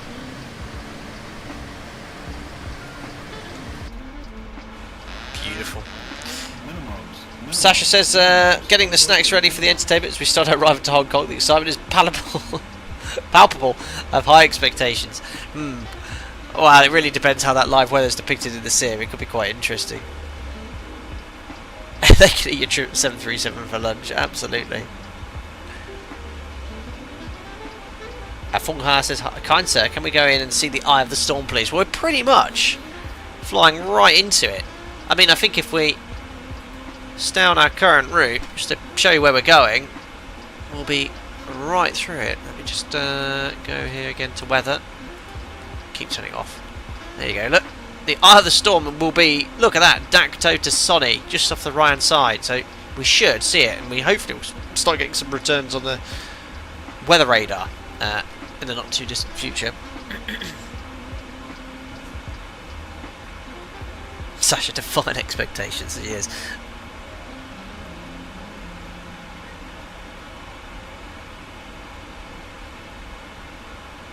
Oh, hold on, I've lost chat. There you are. Igor says, have a good flight. Very interesting how default X-Plane 12 and upcoming Active Sky X-Plane 12 updates showed typhoons like this. Now, I used to use Active Sky all the time, so with X-Plane 12's default weather being a bit balked at the moment, I might consider looking into Active Sky again. When I started streaming in X-Plane 11, I used Active Sky all the time. So, yeah, if it depicts typhoons accurately, that'd be certainly worthwhile looking at. Harry, do you have any 737s without the speed out into vent buttons? No, all of ours do. I think I know who you're working for. With our fleet, any day you step in and see those suddenly becomes a good day. Yes, I think you've got some real old tanks there.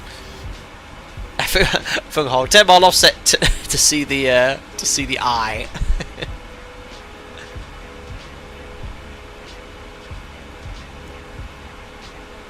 Hello, Riflick Luft Photo. Hope you're doing well.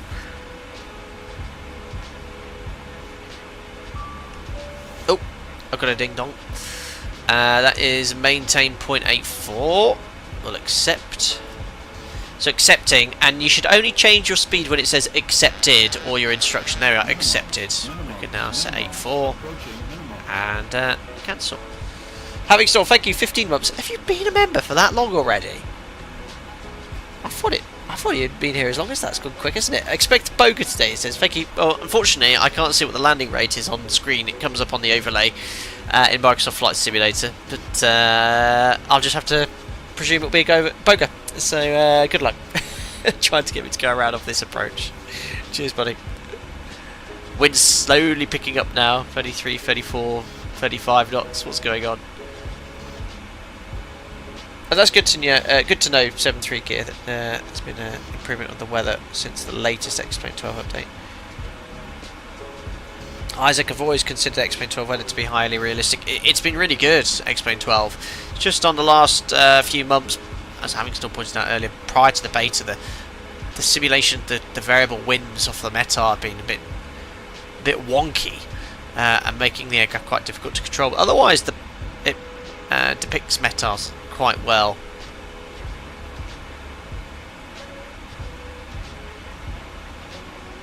El's getting the down low of my employment information. Welcome, El.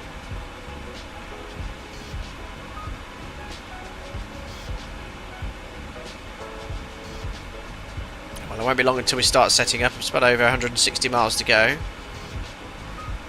Actually, look where our top of descent is, guys. By complete fluke, our top of descent is between Osumo and Dakto. Let me just have a little look at the flight plan. Osumo and Dakto. Where's that storm? Right, our descent starts here, right into the eye. I'll ask you, chat. I could poll it. Would you like me to delay descent, which would be more realistic, or start descent as planned? Go straight through the eye of the hurricane. Oh, I've got membership pings coming all over. Thanks, Brendan. 29 months. You should have tried bringing the 146 here. That would have been interesting. Yes, it would have been. It would have been battered all over the place. Those 4 little hair dryers flat out, trying to keep themselves stable. Cheers, buddy. Mike Olferson, 26 months, just over 2 years as a member. Thank you very much. With the eye on the right hand side, can we expect Jim to be distracted and not perform his duties? Probably, Mike. He's going to be staring. Let's see if he's already looking that way. No, he's got his eyes on the prize right now, which is Hong Kong. And he considerably he never seems to alter his gaze. I've been trying to talk to him the whole day, and he just sat there. Thank you very much, guys. We've also got Donald Cena, moderator and very long-term member of the channel. Hope you're doing well. 65 months says bet on butter. Before you land, I just want to tell you good luck. We're all counting on you. Cheers, Domino Rosina. We'll be fine. Be fine.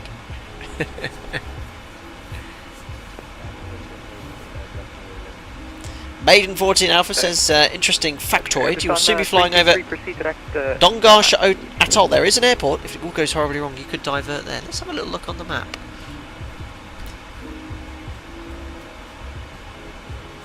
Does that come up here anywhere?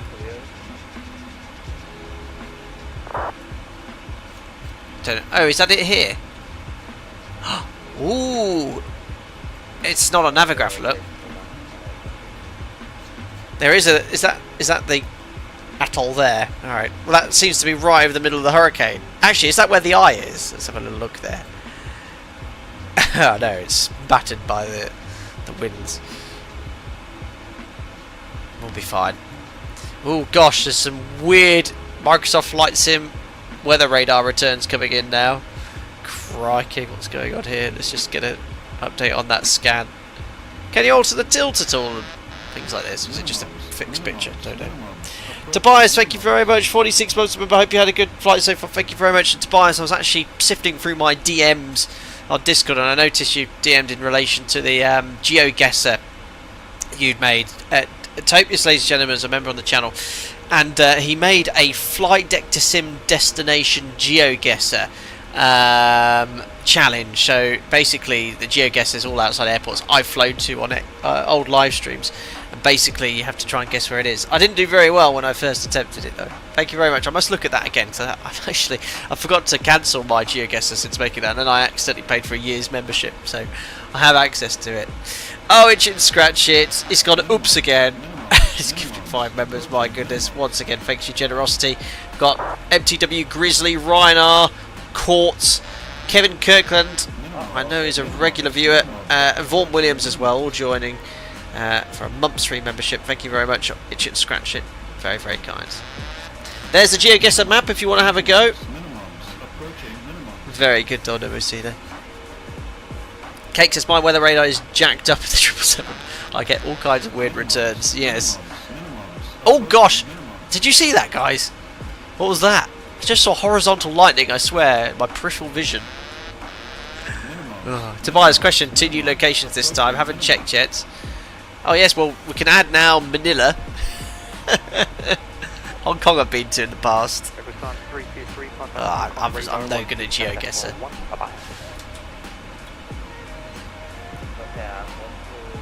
It's very interesting music.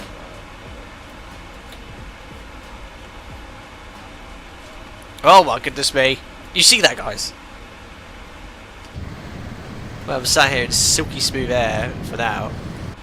The wind is sort of stable, coming from the south, 30 knots. And there is the wall of that Super Typhoon. Is very peculiar return. We'll just accept it. Hello, fighter. Is this 2024? This is 2024, sir. Also, I don't know if any of the gifted members from last stream are here. I did make a YouTube community post to the members only, explaining how to come into the members Discord, but of the significant amount that did join, I only had a number come into the Discord server, so feel free to join if you are a member.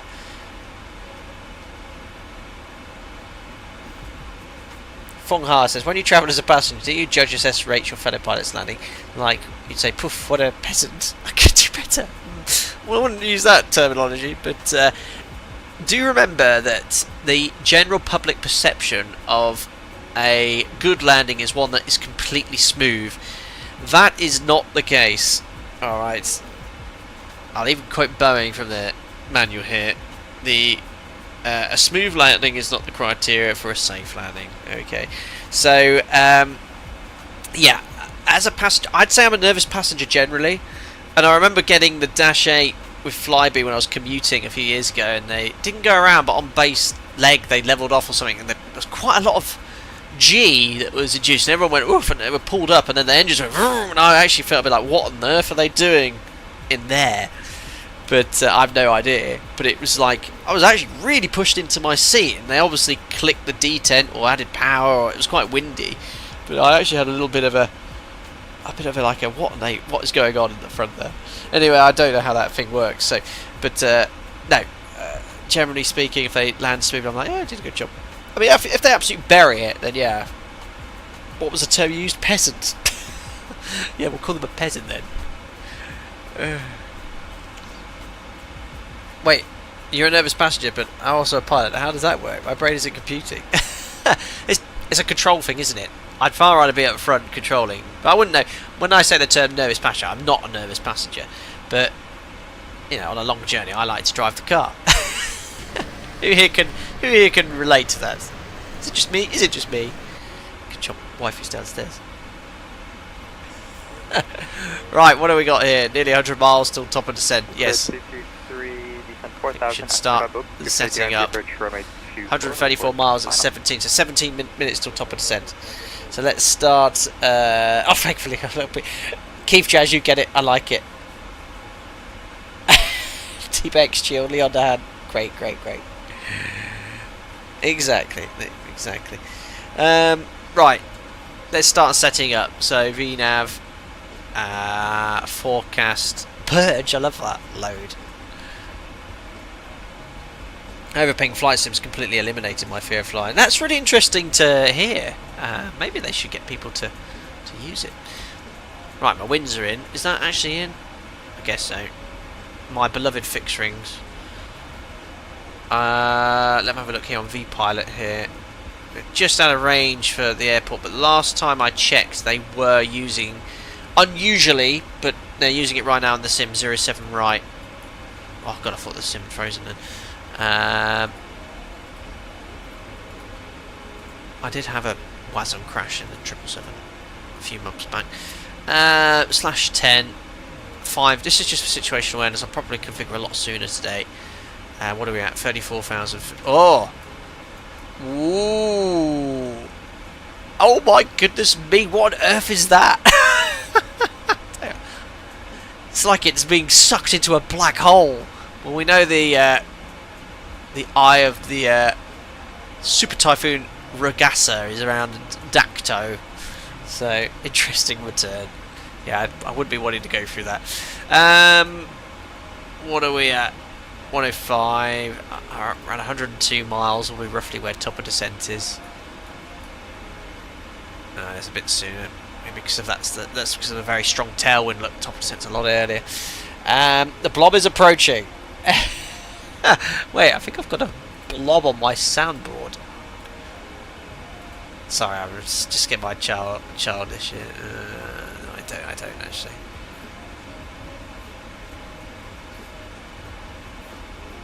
I'm having a look at my soundboard here. I've got my. Ooh. I've not used that for a while. I have, yeah. I have a sound which describes this weather perfectly. It's this. Oh dear. Right. Harry, give yourself more of a gust margin. I will on final approach, absolutely. Well, final approach speed. So fixed wings are in. Let's have a look at the arrival. So Betty 3 Alpha. We're going to start at Mango. Mango's we have to be very low, very early. So Mango flight level 130, 280 knots. Hotel 511. 25 miles. And then Limes, Limes, don't know how it's pronounced, but we'll go with Limes. So it's an hour arrival. We're going to be between 3,000 and 6,000 feet at Limes, and even at 6,000 feet, that puts us pretty low. Oh look, that Metar's not too bad. 02026, gusting 55. I wonder how Microsoft Flight Sim will depict that gust. IKA RMP1 approved, which we are. Exempt flights, which we're not. Lost comms, descent requirements. Cross Mango 130. Holding at Betty is required. Each flight will be instructed individually. We're not expecting that today. Right, go on to approach ILS 7 right. Via Lime. 6,000 feet above. We then have 6 miles to be at above 2,000, then 1,700 feet onto the ILS. You've got this sort of landscape chart. So all the frequencies here. The ILS I don't need to tune. The course I don't need to tune. We won't fly Cat 2. It'll be a Cat 1 ILS today. Minimum's 227, which I'll set right now. Oh my goodness me! White weather radar returns. Oh gosh, I'm just going to plough through it in Microsoft Flight Sim. But in reality, I'd be going. Where's the wind? We'd be going. Manila radar, Alpaca 77 Tango Romeo, turn left, request lifting 260 to avoid, and we would have made that avoidance a lot earlier, and we'd be going right round this, just to keep it realistic. Anyway, what was the minimums I said? 227. Let's set that now.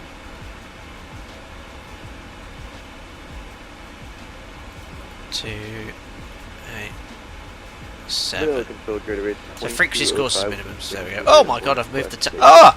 Jim's ghost hand, what have I done? Come back. Forgot they could do that. That's a really nice feature actually for, I have to admit, from PMDG to allow you to brief and move the ND. How did I do that? Over to Hong Kong radar 127. That's actually a really neat feature to check charts. I mean, it's just so much easier to stream and do that. Alpaca 77 Tango Romeo, contact Hong Kong radar 127.1. Bye bye.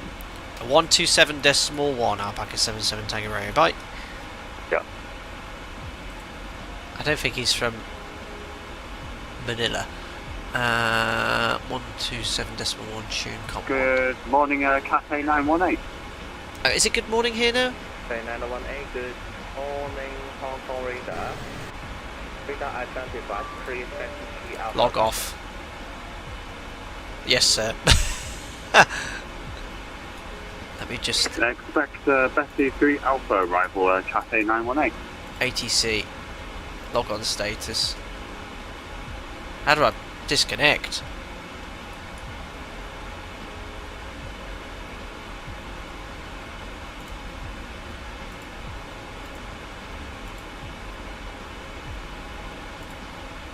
Is it that one? Confirm off. Yes, I've done it. I've logged off. It is good morning. Yes, of course, I'm not live weather.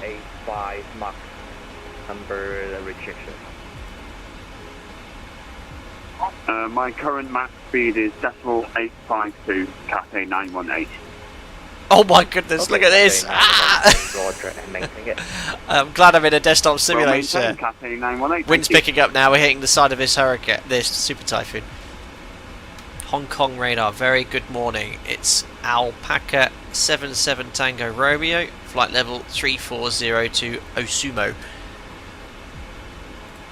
Might not have heard of Alpaca, that's Alpaca 77 Tango Romeo, good morning. Hong Kong radar identified. Create Betty 3 Alpha 54. Expect the Betty 3 Alpha Alpaca 77 Tango Romeo. Coming live from Hong Kong by the sounds of it. Right. And Alpaca 77 Tango Romeo, confirm the Manila control give you and Mach decimal 84 for restriction. Yes sir, Mach decimal 84 Alpaca 77 Tango Romeo. Alpaca 77 Tango Romeo understood. Reduce speed Mach decimal 82 for separation. Reducing Mach decimal 82 separation, Alpaca 77 Tango Romeo. Perfect. Cake says alpacas can't fly a plane, this one can. Frequencies, courses, minimum set. If I have to go around at any point, we'll push toga, go around flap 20 in the triple? 20? I'm not sure. Set go around first, positive climb, gear up. 400 feet, LNAV, climb to 5,000 feet, track to Pora. Then right turn into the storm to Guava. Into Soko, then Limes. Hold as directed on another approach. I love that, good luck. Limes, Stella. That's the arrival. And then there's the missed approach from Pauper, Guava, Soko. Great. Right, nice long runway, 3,800 metres for 07 right. 5182, Roger, Macau surface wind 350 degrees, 32 knots, gusting 43. Where's that? Unit 9092, runway 34, clear to land. Landing en route.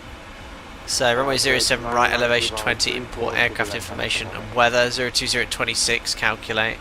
We're fine for order break 3, 2,000 metres. I think I'll just use that, that's half. Might get away with. 323, descend via. Oh yeah, VRF add. We're definitely going to add. Let's go 10 at least. It's negligible difference. Let's just try to break 2. Is this factored? Yeah, we'll go on to break 2. Look, 2,400 metres. Still got 1,400 metres left. So on to break 2. We'll use reverse credit. And that is based off a wet runway, I think. Yeah, runway condition good, which is wet. There we are, that's better. So we're going to go order break 3, flap 30. Amazingly high speeds, these flat placard limits. 180 knots. Our actual approach speed is much slower, so there's no issue using the higher flap setting. So flap 30, order break 2. There's a little bit of turbulence now in the sim. Look, can you see it just starting to jottle around a little bit? Let's exit this. Hong Kong radar, good morning. There we are. 930 Approach briefing complete. So the steady wind is alright, there's just tempo gusts. So I've actually landed with winds of 50 knots before, but on a more of a headwind component. That's probably in real life the strongest winds I've experienced. But this it looks like bacteria on a petri dish. What on earth is this weather radar return? This is where it would have been beneficial to be explained, but we probably wouldn't have been able to carry on with this. Yeah, so just to highlight, if you ever decide to jump on one of my aircraft, you hear my voice, I won't ever attempt to fly through weather like this. But the suspense is building as we continue northbound towards Super Typhoon Ragasa, and it looks like we have just hit the wall now. We've got 50 knot winds, lightning. I just saw it go across the screen. Oh, look at it now, got 60. Oh my god, it's building in 66, 67, 68. Look at the wind. Oh my goodness me. We're entering the core. Cafe 901. Okay, can you feel 100 knot crosswind at the cruise? No, not at all. You don't feel it at all because obviously you're moving with the air. Flight level 260, Cafe 918. David Grephead, send a bit. Where's my heavy turbulence fake weather? Yes, if I was on realistic now, honestly, I would be doing this. Whee! This is what realistic does in Microsoft Flight Simulator. This is yours. 918. Don't do that, by the way, in the rudder. You'll snap it off at this altitude if you do this. As fast as you can. Someone said go as fast as you can. Oh my goodness. Okay, here we go. Here we go. Seatbelts on. I just saw the speed going very high. Better put that on. Oh, right. So this is actually in the cruise. Believe it or not, we used the speed brake in the cruise to stop exceeding MMO. Resume normal We're speed now, and fly we're now as in fast this. as you can. I assume normal. I'm going to select max continuous thrust on the engine option. Oh, what is that in this? Where do you find M1 limit page? Thrust limit, there we are. If we select con, and then we have maximum thrust available if we get into a low speed situation. Oh yeah, it's definitely messing around now, which is with the turbulence in medium. Wings are, it's not too bouncy, but it's certainly wind's changing a lot. I've got a massive headwind so when the headwind increases, the indicated airspeed starts dropping. Oh my days.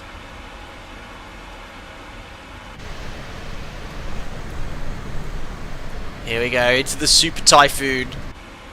It's quite exciting. Overping, does Microsoft Flight Sim simulate wind shear? I don't think very well. Julius, do you have frame generation turned on? My game keeps crashing when I do. I don't. I think that's only available with is it Nvidia Series 4000 and great. I'm still rocking a 3080.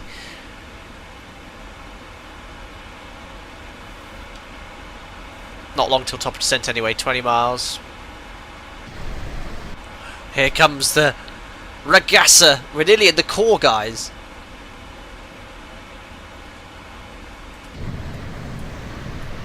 Oh, it does look a bit gnarly. Yeah, the winds are changing a lot more. David, they still haven't fixed the realistic turbulence, I'm afraid. I remember having set to low medium years in Microsoft flights in 2020. Can I believe it's still the case in 2024? That is 100% correct.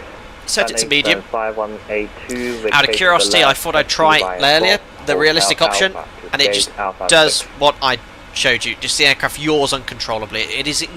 They should literally rename it unrealistic. Honestly. Not last, but left. So this traffic is about 15 miles ahead. Wonder what they're going to convert to on descent. China Eastern 518 negative. V Sky check, that's right. I think the centre of a Hurricane Typhoon is completely calm. Left-hand side. Left-hand side. Easier to rename than to fix it. I know. They just need to put on. Whoa! Look at the winds. How much they've changed as we progress into the typhoon. 103 knots now. Descend to flight level 8,400 meters. Uh oh! I've got to press my meters button, haven't I? Where's that here? Where's meters? There it is. I'll turn that on. Harry, does the 148 VREF include the added 10 knots? So VREF is a fixed speed here. Contact Hong Kong approach on 119. So 148, that's VREF. That doesn't change. Your VFly is your addition based off the headwind component. We're going to fly plus 10 on this, so our final approach speed will be 158. VREF is fixed. Oh, now the wind's gone to 92, 94. It's constantly changing. Alpaca 77 Tango Romeo, descend via flight level 260. Send flight level 260, Alpaca 77 Tango Romeo. Is there any speed you'd like on conversion from Mac? Alpaca 77 Tango Romeo. Just maintain the decimal A0 until transition speed 300 knots. Understood, sir. Mac decimal 80 on conversion 300 knots. Alpaca 77 Tango Romeo. Alright, down we go. VNav. and we are descending in VNAV speed. So I'll maintain Mach decimal 8. When you maintain a fixed Mach number in descent, it will then convert. It'll increase its indicated airspeed. Once we're at 300 knots, we will start descending. Why are we not descending VNAV speed? Come on, down you go. You'd feel sick with that. It's a rapid rate of descent. It's definitely a lot going on here. Literally, this is... I didn't plan... Continue descent to Well, I wanted to get closer, okay, it just happens that we're going right through the middle with our flight plan. Good morning, Philippines 611 Heavy, flight level Oh my goodness me. Philippines 611, good evening, good morning, Hong Kong radar identified. Create Betty 3 Alpha That's good to know Josiah plays that he's flying that. Oh my goodness me. 3 Alpha arrival. So again, this is not anything we'd attempt in real life, this is just for fun to go through a Typhoon. 930. Ready, There's definitely something going on. I'm not making any inputs on the controls here. There's changes to the environment outside causing the pitch to constantly change. There's a few changes in roll, and you'll probably be a little bit more sort of jerky in reality.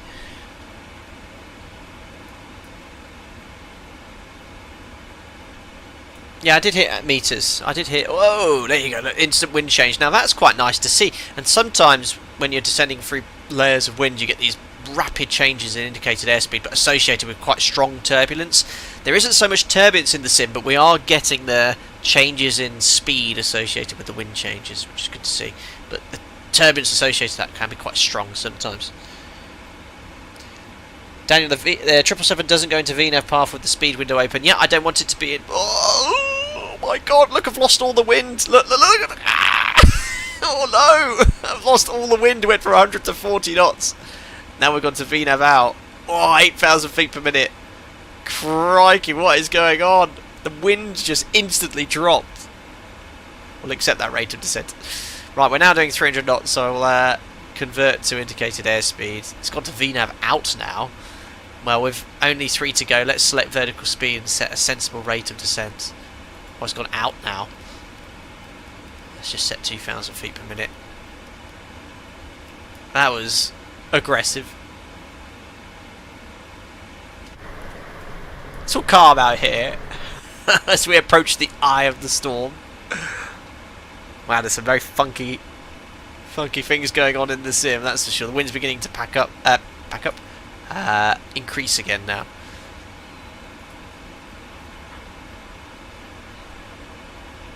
CAG 2, how's the weather at Hong Kong?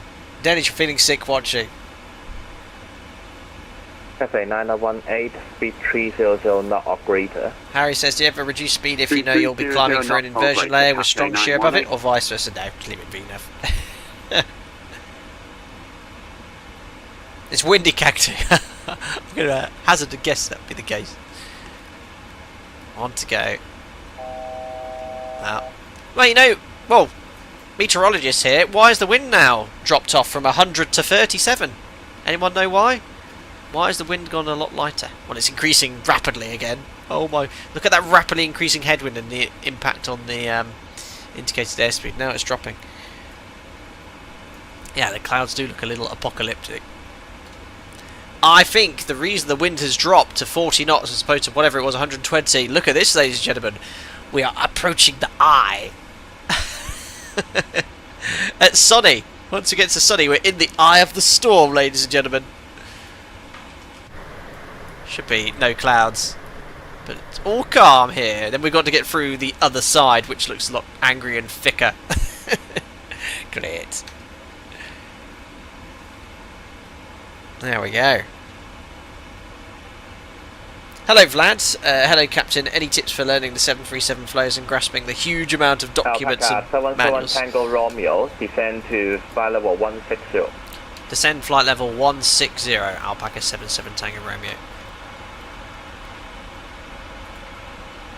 Ah, I want that to 1,000, there we are. 160 VNAV. So this is VNAV path. Does this now dive for the path? Whoa, I'm just going to monitor the speed.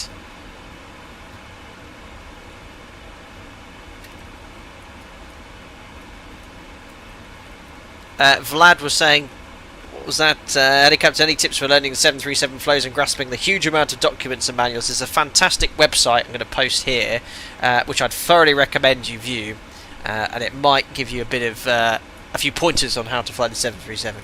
Good luck. Oh well, I said I'm in the core, ladies and gentlemen. Albeit the winds are now rapidly changed up to 99 knots again. Here comes the wind again. Here we are. The weather radar is still looking. Ah, there we go. Flat, I'm only joking. There is actually quite a lot of good documentation, but I've actually uploaded quite a few full flight tutorials and a brand new one recently. Yeah, I know, Raphael, I'm just joking. Right, so I'm in VNAV speed.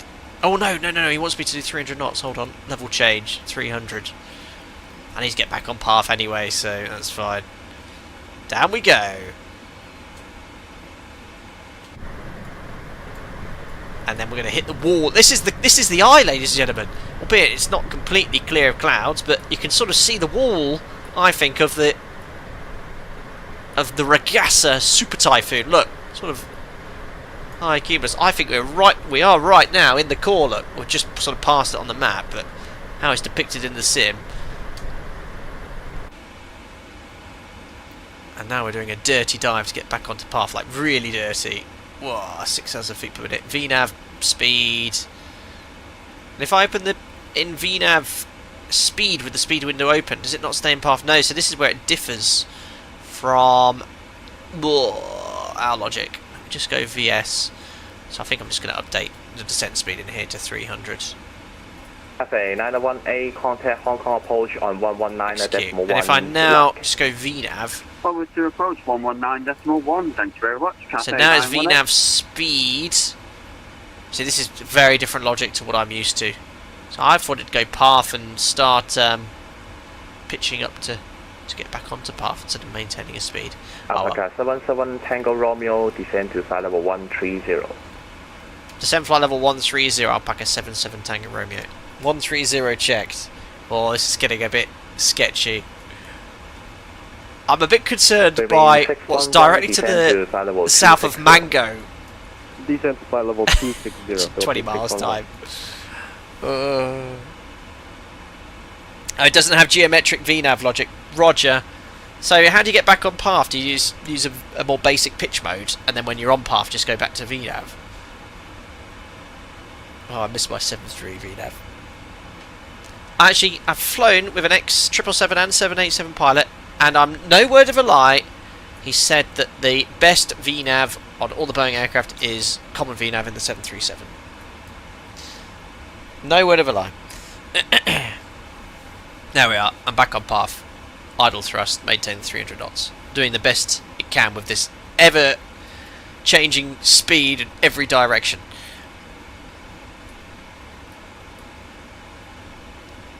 Josh has just asked direct mango. We're pretty much direct mango. I'm gonna go right through this. Fake John believes me. No word of a lie. Alpaca 930, descend to flight level 190. Milestone touchdown 90, should be at 18,000. Great. Looking good. So I'll grab the latest meta for Hong Kong. So we battle back into this Super Typhoon. 100 knot crosswind, I know. That's actually quite normal, but not at 18,000 feet.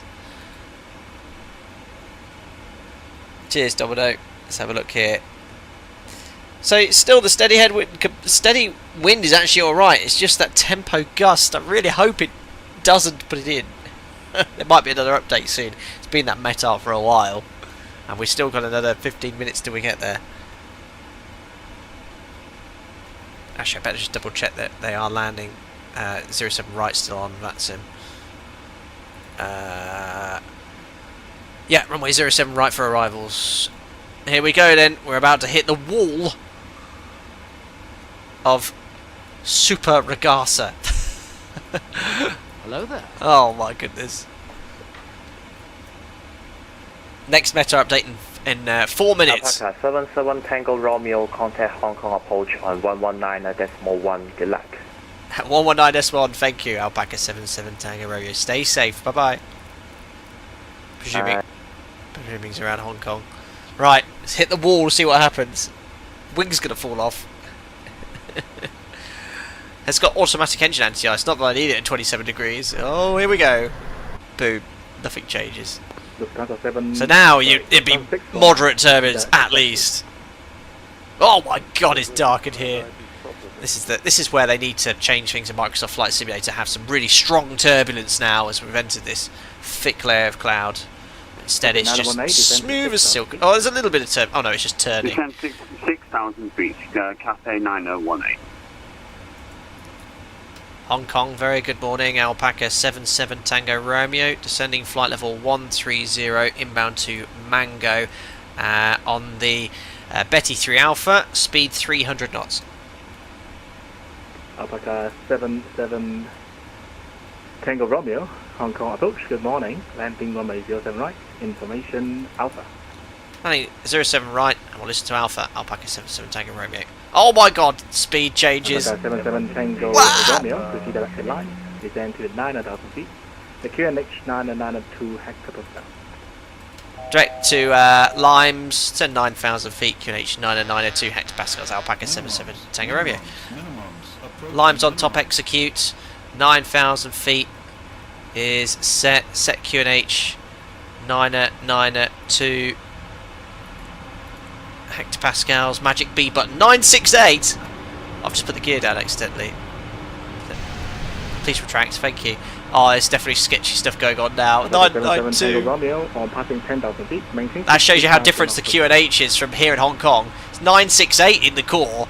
We want 992 for... Oh my goodness, it's gone full power. Nathan. 77 Tango Romeo, on passing 10,000 feet, maintain speed 2,000 knots or greater.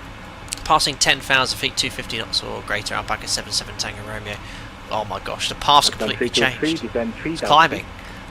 Vertical speed. I'm just going to do a shallow descent. I'm not sure what happened with the path there.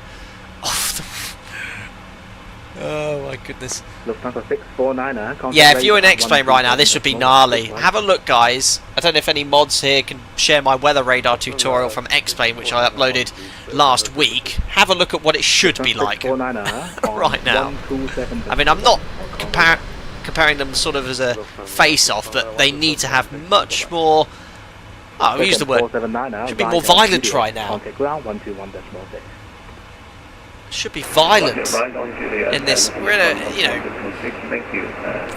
really strong weather here. Alpaca 77 Tango Romeo, confirm you are now descending to 9,000 feet. But there's some significant weather just causing drafts, but we're now descending 9,000 feet, 992 hectopascals, Alpaca 77 Tango Romeo.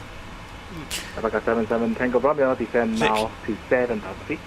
Descend 7,000 feet, Alpaca 77 Tango Romeo. It's the pressure changing in Microsoft Flight Sim, because obviously it's rapidly changing as we fly through the storm at the moment. And we're right through it, look, we're literally on the northern side of Ragasa now.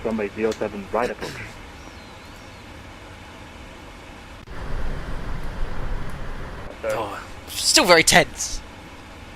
Airbus on 323 from Limes via Stella, cleared aisle left from... Rich had purple on the weather radar and X-plane earlier this afternoon on my way to Hong Kong, and it was violent even in just the orange zones. Well, red, yes. We never penetrate any red or magenta returns associated with CB's thunderstorm activity. So it would indeed be violent. Good morning, landing runway 07 right, information Alpha. Landing 07 right and information Alpha is on board if I can navigate your head. Cathay 161, line up and wait from the 07 right. God, still, it's very heavy rain. Alright, very good, all the way around the red. 300 knots still, yeah, we've been told to reduce to 250 knots. Romeo, speed 220 knots. Reducing now 220 knots, Alpaca 77 Tango Romeo. We were previously 300, 250 at 10,000, but now we're slowing right down to 220. Descend to flight level 110. I'm still in VS, just because I want to get back on path. Descend to flight level 110. Okay, the direct to lines and descend to flight level 110. I would think it would be awesome if that 55 knots hits us while landing.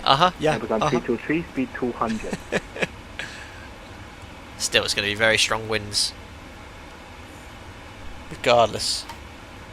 Airbus on 323, speed 200. Okay, almost on path, guys. Might just use a bit of speed brake to help him. Get the 220 knots he wants. Airbus 323, Hong Kong approach. Uh-oh, aircraft's gone into the drink.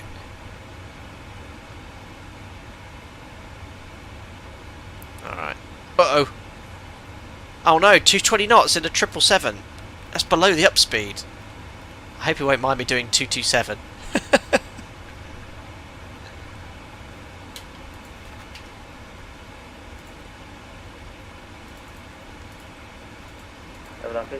There you go, new path based off 227 knots Airbus coming up. 323, release speed to 200. Oh, much lower, look at that. just hit 200 knots. We're taking a glider into this afterwards. Okay, So, yeah. 161, between 02 degrees, 26 knots, runway 07 right, clear for takeoff. I mean, well, yes, the weather depiction of storms needs to be a bit better in Microsoft Flight Sim. Well, it needs to be considerably better. The winds are strong, but there should be much more turbulence. Much more turbulence. Alpha 77 Tango Romeo, descend to reach 5,000 feet by line. Send 5,000 feet direct to level Limas. Alpaca 77 Tango Romeo. Not Limes, Lamas. That's how I need to pronounce it. And Alpha 323. How bad is it to penetrate yellow storm in real life? It's bad to penetrate any storm, Cactu. Any storm associated with any weather radar return. You don't really want to fly near. It's just, we never go anywhere near red or magenta. But if it's a storm, even green return of a storm, you don't want to enter. And weather radar is just a tool to help identify weather. You still use your eyeballs. So you never fly into a storm looking at it, sort of thing. Home email, not today. Another time I'll look out for the next storm, and we'll definitely use X-Plane. Oh, there's another pressure change. Oh, now I'd be sort of disconnecting auto throttle. Certainly, because it's a Boeing, you can override the auto throttle. Get that speed right back to the upspeed again. There we go. Okay, passing 10,000 for 5,000 feet. Post cruise checks. Lights on. No angular bank pressure. I should get seatbelts on. Recall. Landing runway 07 right. Information. Checks complete. Bring the checklist up here. Landing runway 07 right. Information alpha. Recall notes. Order brakes set. Landing data we've done. Approach briefing complete. Next is the approach check. Altimeters. We're already on the QNH. Next is the landing checklist. Gateway 161 identified. Climb by 6 to flight level 1. Yeah, the question is, how, of course, I'm having issues with X-Plane as well. X-Plane isn't having its own problems on my PC at the moment. I just can't launch it all the time. Gateway 799, submarine 02 degrees. Alright, we're nearly on sort of a long base leg. Runway 07 right, clear for takeoff. Gateway 799. And we're right in the wall of the storm. I think we're actually getting in before the worst of the weather. I think if I delayed the stream by another 3 hours, it would be a lot worse. But a part of me wanted to come in now, whilst it was still sort of possible. Oh no, enjoy the walk, Josh. Wish me luck. Philippines 611, descend to flight level 110. It's an interesting return there. It looks pretty out the window, that's for sure. So I'm getting the idents as well. There's a CPDLC message, cabin ready. Oh, there we are, new METAR, 010 at 29, gusting 44. With that gust component, probably still within limits. I don't know what the 777 crosswind limit is. For us it's 33 knots in the 7.3, but I think with that direction we should be alright. Is it info runways? Yeah, it's a 26 knot crosswind component. I think that might just be the steady though. We'll ignore the gust, which you can't do in real life, but yes, we'll be fine. Legal. Airplane 323, no speed control. Alright, he wants me 5,000 feet at Limes actually. Cathay 799 identified, speed passing altitude. So passing 6,000 feet, Cathay 799. Getting a bit low now, level change. Cathay 799 Roger, climb by 6 to flight level 160, cancel speed restriction. 38, not max crossing for the 777. Oh, there you go. Don't tell me that.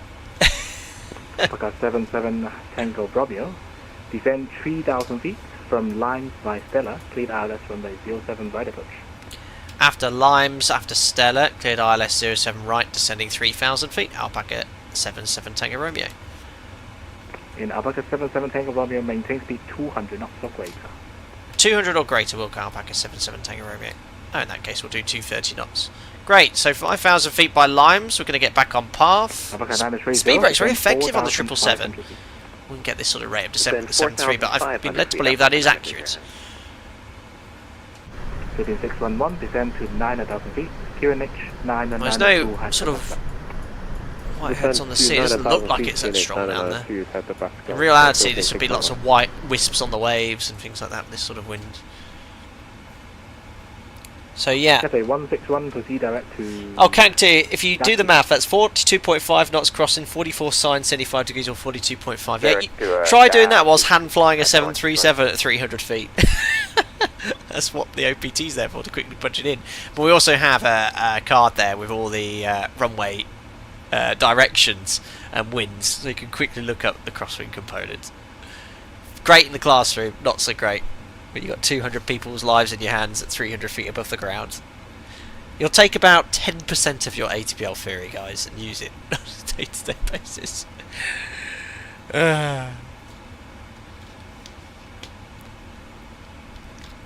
November 939 November Never says, I've heard pilots try to avoid using speed brake, but it seems like it's used often on descent. There's no avoidance of using speed brake. I flew with some older school captain years ago who would call it the lever of shame and all this sort of stuff, or if you went to grab it, they're like, absolute load of you know what. It's a tool to be used. If you fly the perfect on-profile descent on the magenta line, there's too many variables: weather, air traffic control, speed change. If you need it, use it. It's a tool. So if you see it go out as a passenger, it doesn't mean anything apart from, most likely, ATC's giving you a shortcut. Cacti, you got a maths major. Fair enough. Romeo, maintain speed 180 knots until established. Reducing 180 knots out back at 77 Tango Romeo. Perfect time. Speed checked. I'm going to stay in level change. Actually, you know what? I'm going to go VS. Alpaca 930, descend to reach 3,000 feet by line. Descend altitude 3,000 feet, reached by Limes, Alpaca 930. And there's flat one. Speed checked. 161, contact radar on 5. 127.1. Good. Put tower on standby. Just lower my workload. Radar 127.1. Oh, there's no tower. Thank you. Bye-bye. Bye. Break Cathay 799, proceed direct to Soslu. Direct to Soslu. Great tip. If you arm approach on the standby SFD, you can see the glide slope prior to turning within 90 degrees of the centre line. Same with the 737. So you get no glide slope indication on the PFD unless you're within 90 degrees of the final approach track. So this is a great way of seeing where you are in relation to the glide slope. Certain airports though, this isn't accurate because the you're outside of the glide slope's DOC, so it gives you false readings. So be very careful using it. I better go flap 10 here. What's the max speed for flap 15? Sorry, 230 knots. Oof. All good. We'll use the flight control recorder. Actually works quite well with this aircraft, so we can record the replay. That's recording, and we're on the glide slope. So now I'm just using VS to finesse and stay on the glide slope. Oh, I've accidentally gone to flap 20. Didn't mean to do that. I'm just going to retract to 15. I'm a real professional. There we go. 323, welcome to Hong Kong. Contact ground 121.6. So, in reality, I have to go below 3,000 feet, otherwise I'm going to level off it. I'm just going to set, usually you need clearance for this, but otherwise... How do I set 1700? Okay. If I don't set a low altitude, we're going to level off at 3,000, then we'll never capture the glide slope. Alpaca 930, maintain speed 220 knots per grade. I just realised my ground speed at 123 knots because of that headwind. Woof. Reducing speed to 220 knots, then via lines cleared ILS runway 07 right for oh, there's that road negative speed to the west of the airport, which goes right over the sea and then into a tunnel. It's amazing. Do you ever go straight from 0 to 15 on the 73? No. Incrementally. Going to radar 127.01, Cathay 799, thank you, bye-bye. Philippine 611, descend to 6,000 feet. God, look at that ground speed, 123 knots. There's the airport.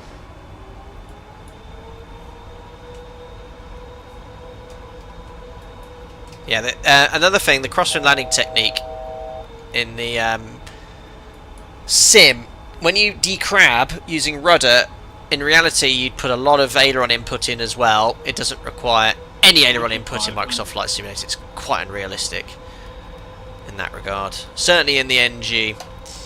Alpaca 77 Tango Romeo is localised, established ILS 8. Correction, 7 right. What is that noise?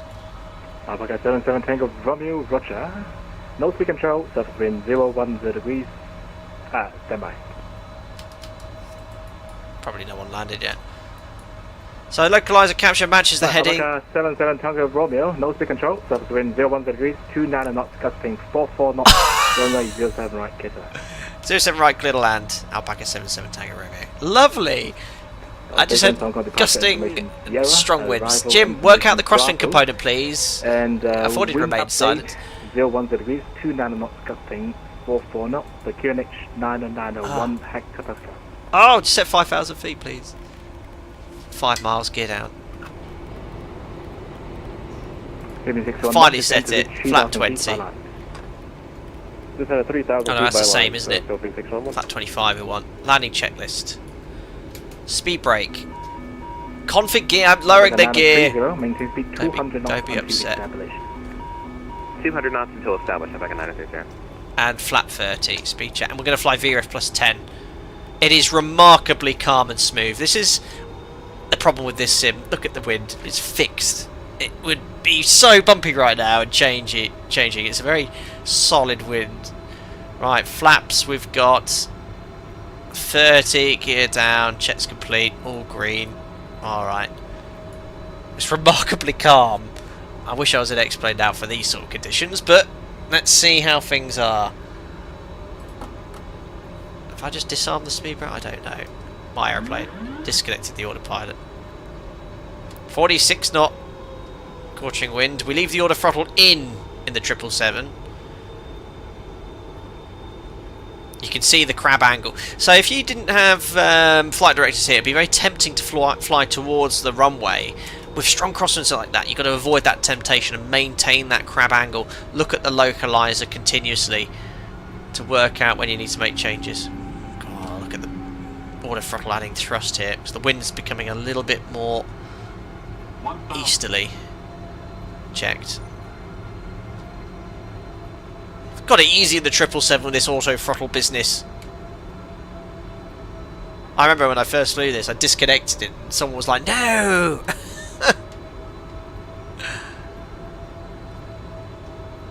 Alright. Incredibly smooth and calm. How much fuel have I got? Loads, 20 tons. 611 12 for the alternate. Cleared ILS runway 07 right approach. Maintain speed 200 knots until established. This is just a normal day in autumn now in the UK. 32! I'll take that. Check. 3 reds adjusting. Right, descent rate. Oh, there's some funny business going on now. It feels weird not making any thrust input. Try not to be blown downwind. I'm a little bit, believe it or not, right of centre line. Check. This aircraft's so long as well. 200. Checked. I think they continue. That was definitely not 200 feet. Whoa.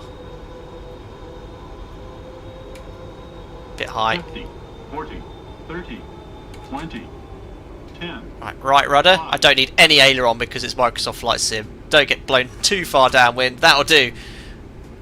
Oh, I'm not right rudder there. Aileron into and speed brake up, reverses. Actually, I feel like I need a bit more aileron, but in reality I would have had to on touchdown done that with that sort of wind. 100 knots. Manual braking. We won't take this exit, we'll take the next one. Water brake disconnected. Idle reverse. Ladies and gentlemen, welcome to Hong Kong. I think that was a decent enough landing. I decrabbed a little bit too early. Alpaca 77 Tango Romeo, welcome to Hong Kong. Vacate when able. Contact ground 121.6. Vacate next left and ground 121.6. Confirm. Alpaca 77 Tango Romeo. AFM 121.6. 121.6. Good morning, Alpaca 77 Tango Romeo. Alrighty. Yeah. We're on the ground. Oh, very anticlimactic. Yeah. Yeah, they were. I give it 5 out of 10 for depiction of actual conditions. in Microsoft Flight Sim. It's okay, but it weren't perfect by a long shot. I think it, in reality, much more difficult than actually what I had. Right, let's go over to ground. I've got default scenery here, guys, so this could be very interesting. Let's see what they have to say. Hong Kong ground, hello, it's Alpaca 77 Tango Romeo, vacated runway 07 right on Juliet.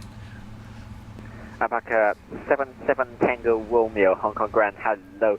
Taxify Whiskey Bravo 7 and Bay November 9. Question Bravo 7 Bravo 9 Bay November 9. Whiskey Bravo 7, and then just confirm the bay, please. Again, Alpaca 77 Tango Romeo. Alpaca 77 Tango Romeo Bravo 7 Bravo 9 Bay November 9. Bravo 7 Bravo 9 Bay November 9 Alpaca 77 Tango Romeo. Where's that? Nice landing, by the way. Oh, thank you very much. Right, I've never been to Hong Kong before, so I have been here on a stream once, haven't I? Whiskey. Right, let's keep going forward. There's Whiskey Bravo 7 and November 9er. November 9er. I've got November 10 5. I found it up here. That's where I need to go, guys. Right, we'll take our time with our default scenery and see what happens. Well, that was it. A very interesting and adventurous stream. One which sort of showed some nice elements of Microsoft Flight Simulator, but also areas which need significant work and improvement, including default airports, which has yet to see any love. But you are heavily relevant on what's the word for it? Heavily reliant. Let me get my words out. Crikey, on high quality freeway and payway scenery. But yeah, the depiction of the storm I think was okay. It obviously quite clearly had a core in the edge. The winds there gusting up to 45. It wouldn't be as smooth as we had. I had to apply right rudder. That was great for the decrab. That was pretty realistic. But as you have well known by watching a lot of my tutorials, if you type in my YouTube channel crosswind landing tutorial, use left rudder, I would have done there, and in reality with those sort of winds I'd probably have to do that to keep the wings level, not quite full. There I just decrabbed and no aileron input needed. And now I've not flown the 777, but I know having flown the PMDG 73 in Microsoft Flight Sim and the iFly 737 MAX in 2024, it's the same. Every aircraft's the same in that regard. You don't need to have any rudder input at all. Right, anyway, not this right, but the next right is going to be Bravo. Flaps I've just put up. So no rudder input will decrab. Yeah, you need to decrab with rudder. That bit they've got right. But the aileron input, when you apply rudder on an aeroplane, the upwind wing will move forward and it has an increase in lift, and that causes a rolling moment. And certainly on the 737, having flown it, taught it for the last 15 years, there's a significant roll input required when you decrab to keep the wings level on max crosswinds. So they just have to get that right. Have to, you know, and an X-plane it's pretty decent. It's not perfect, but in his sim it's not evident, I'm afraid. So landing in Microsoft Flight Sim 2024 is not like landing a real aeroplane, and I've said that for a long time. But overall, good package. You know, you get great graphics, looks fantastic, happy days.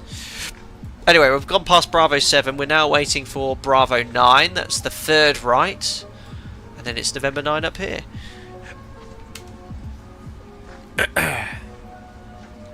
I'll have a look at some of the questions here once we've taxied onto stand. We'll start the APU.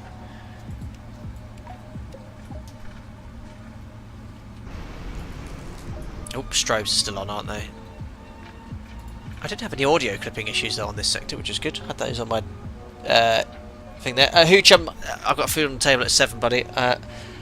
I might later, big maybe, have a look on a X-plane flight at night. Romeo, you need taxiway Bravo I could do 7, 2 streams tonight. I'll see. Bravo, I'll let you know. And Bay November 9. Was that for me? Was I just not? Was that for me? I was just completely zoned out there, not listening.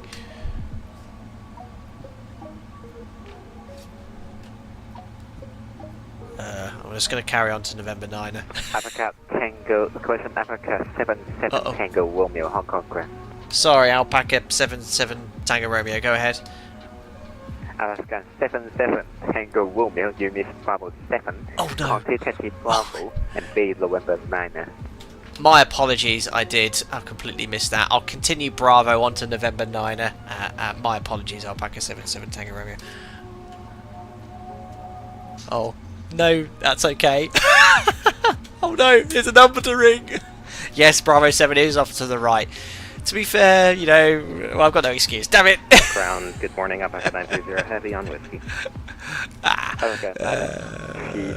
Where's my wait? Testify Whiskey Bravo, Bravo 7, Bravo 9, Bay November 9.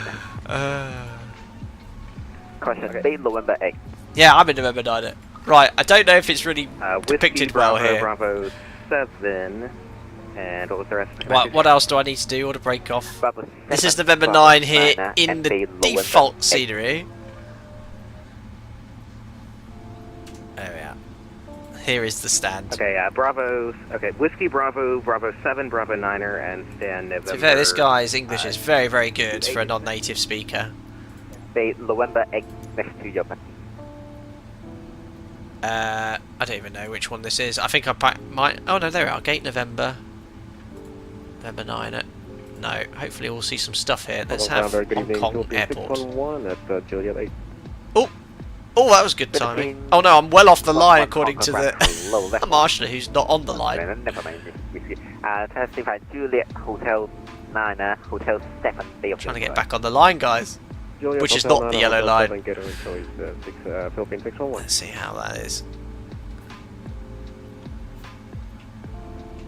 Fixed it.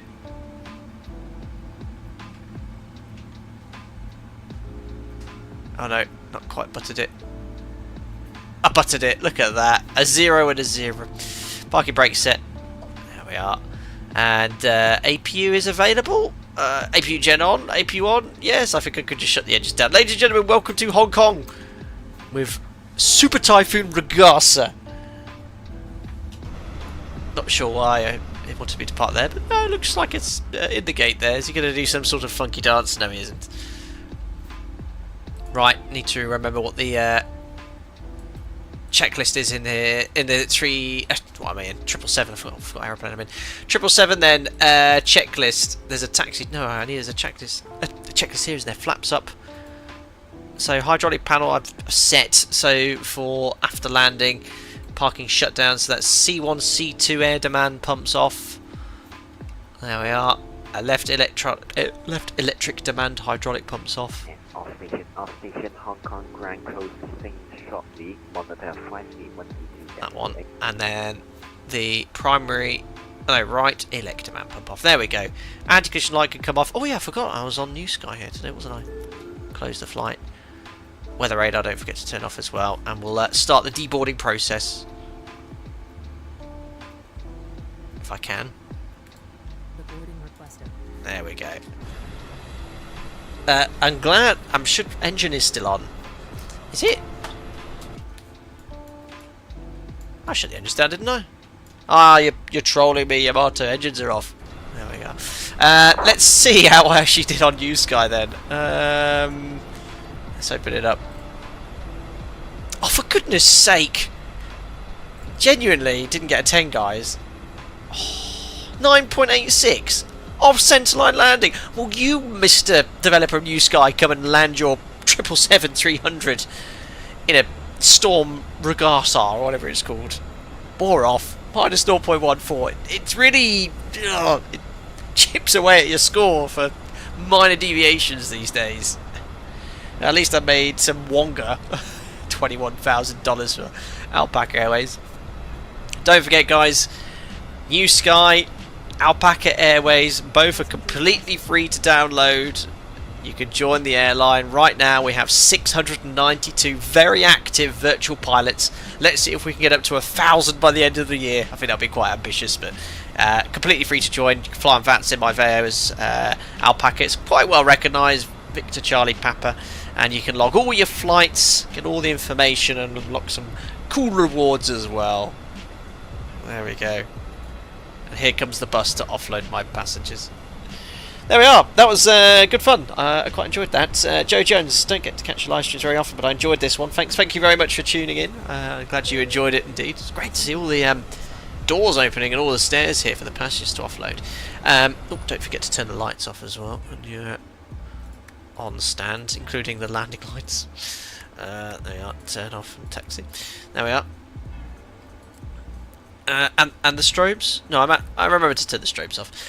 Yeah, okay, look, as I said after landing, 5 out of 10 for the depiction of that storm. It was alright, and there were wind changes, and the aircraft flew quite nicely, but the graphics on this sim are phenomenal, and I still maintain if you're new into simming and you want sort of the best overall package, you're going to get that with Microsoft Flight Sim. X-Plane has its quirks, I think.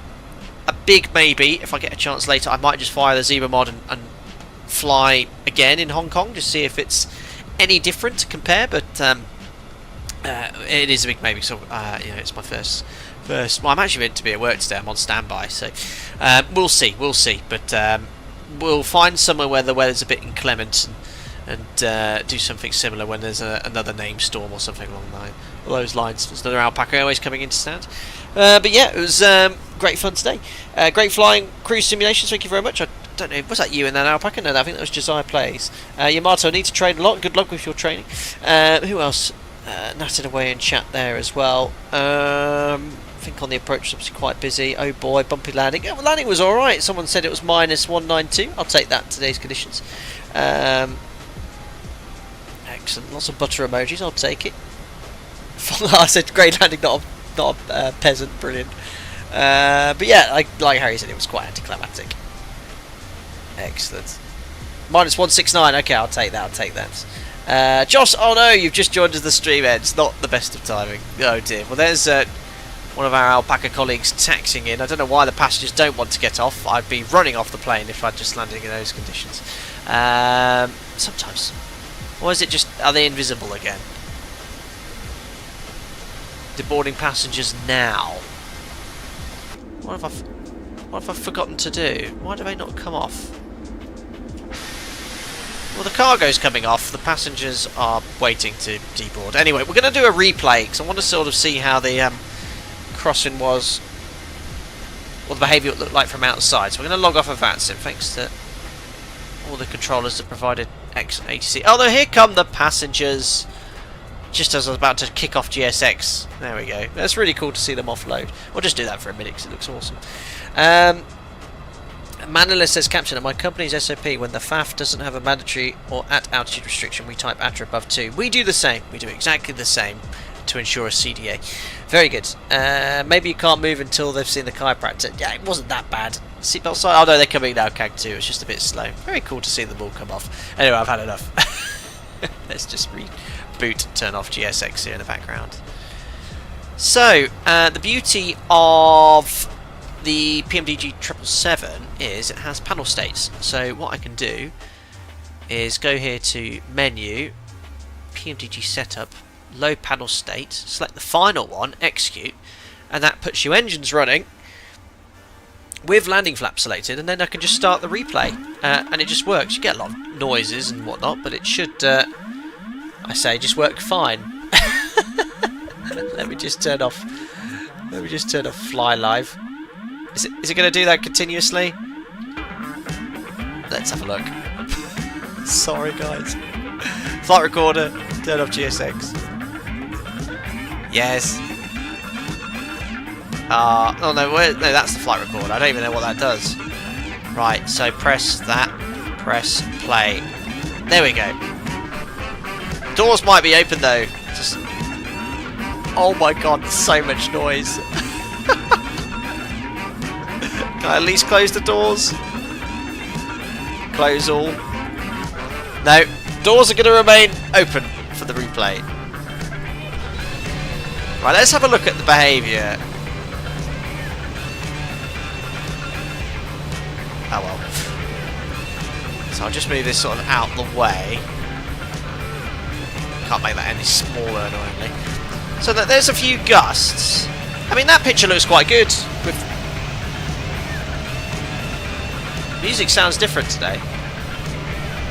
It's only playing once.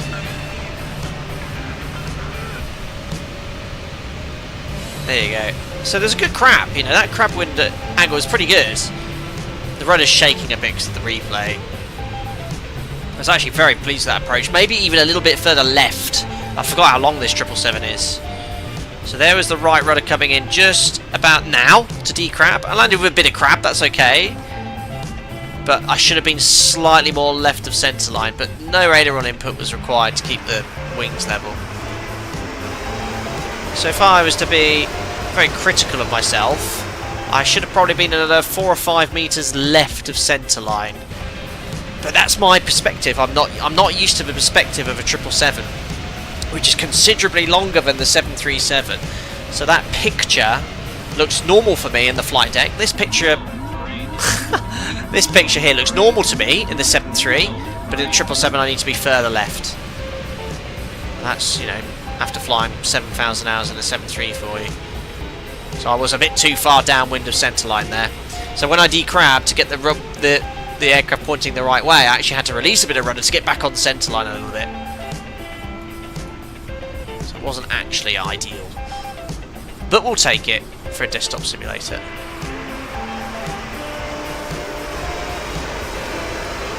Very, very nice.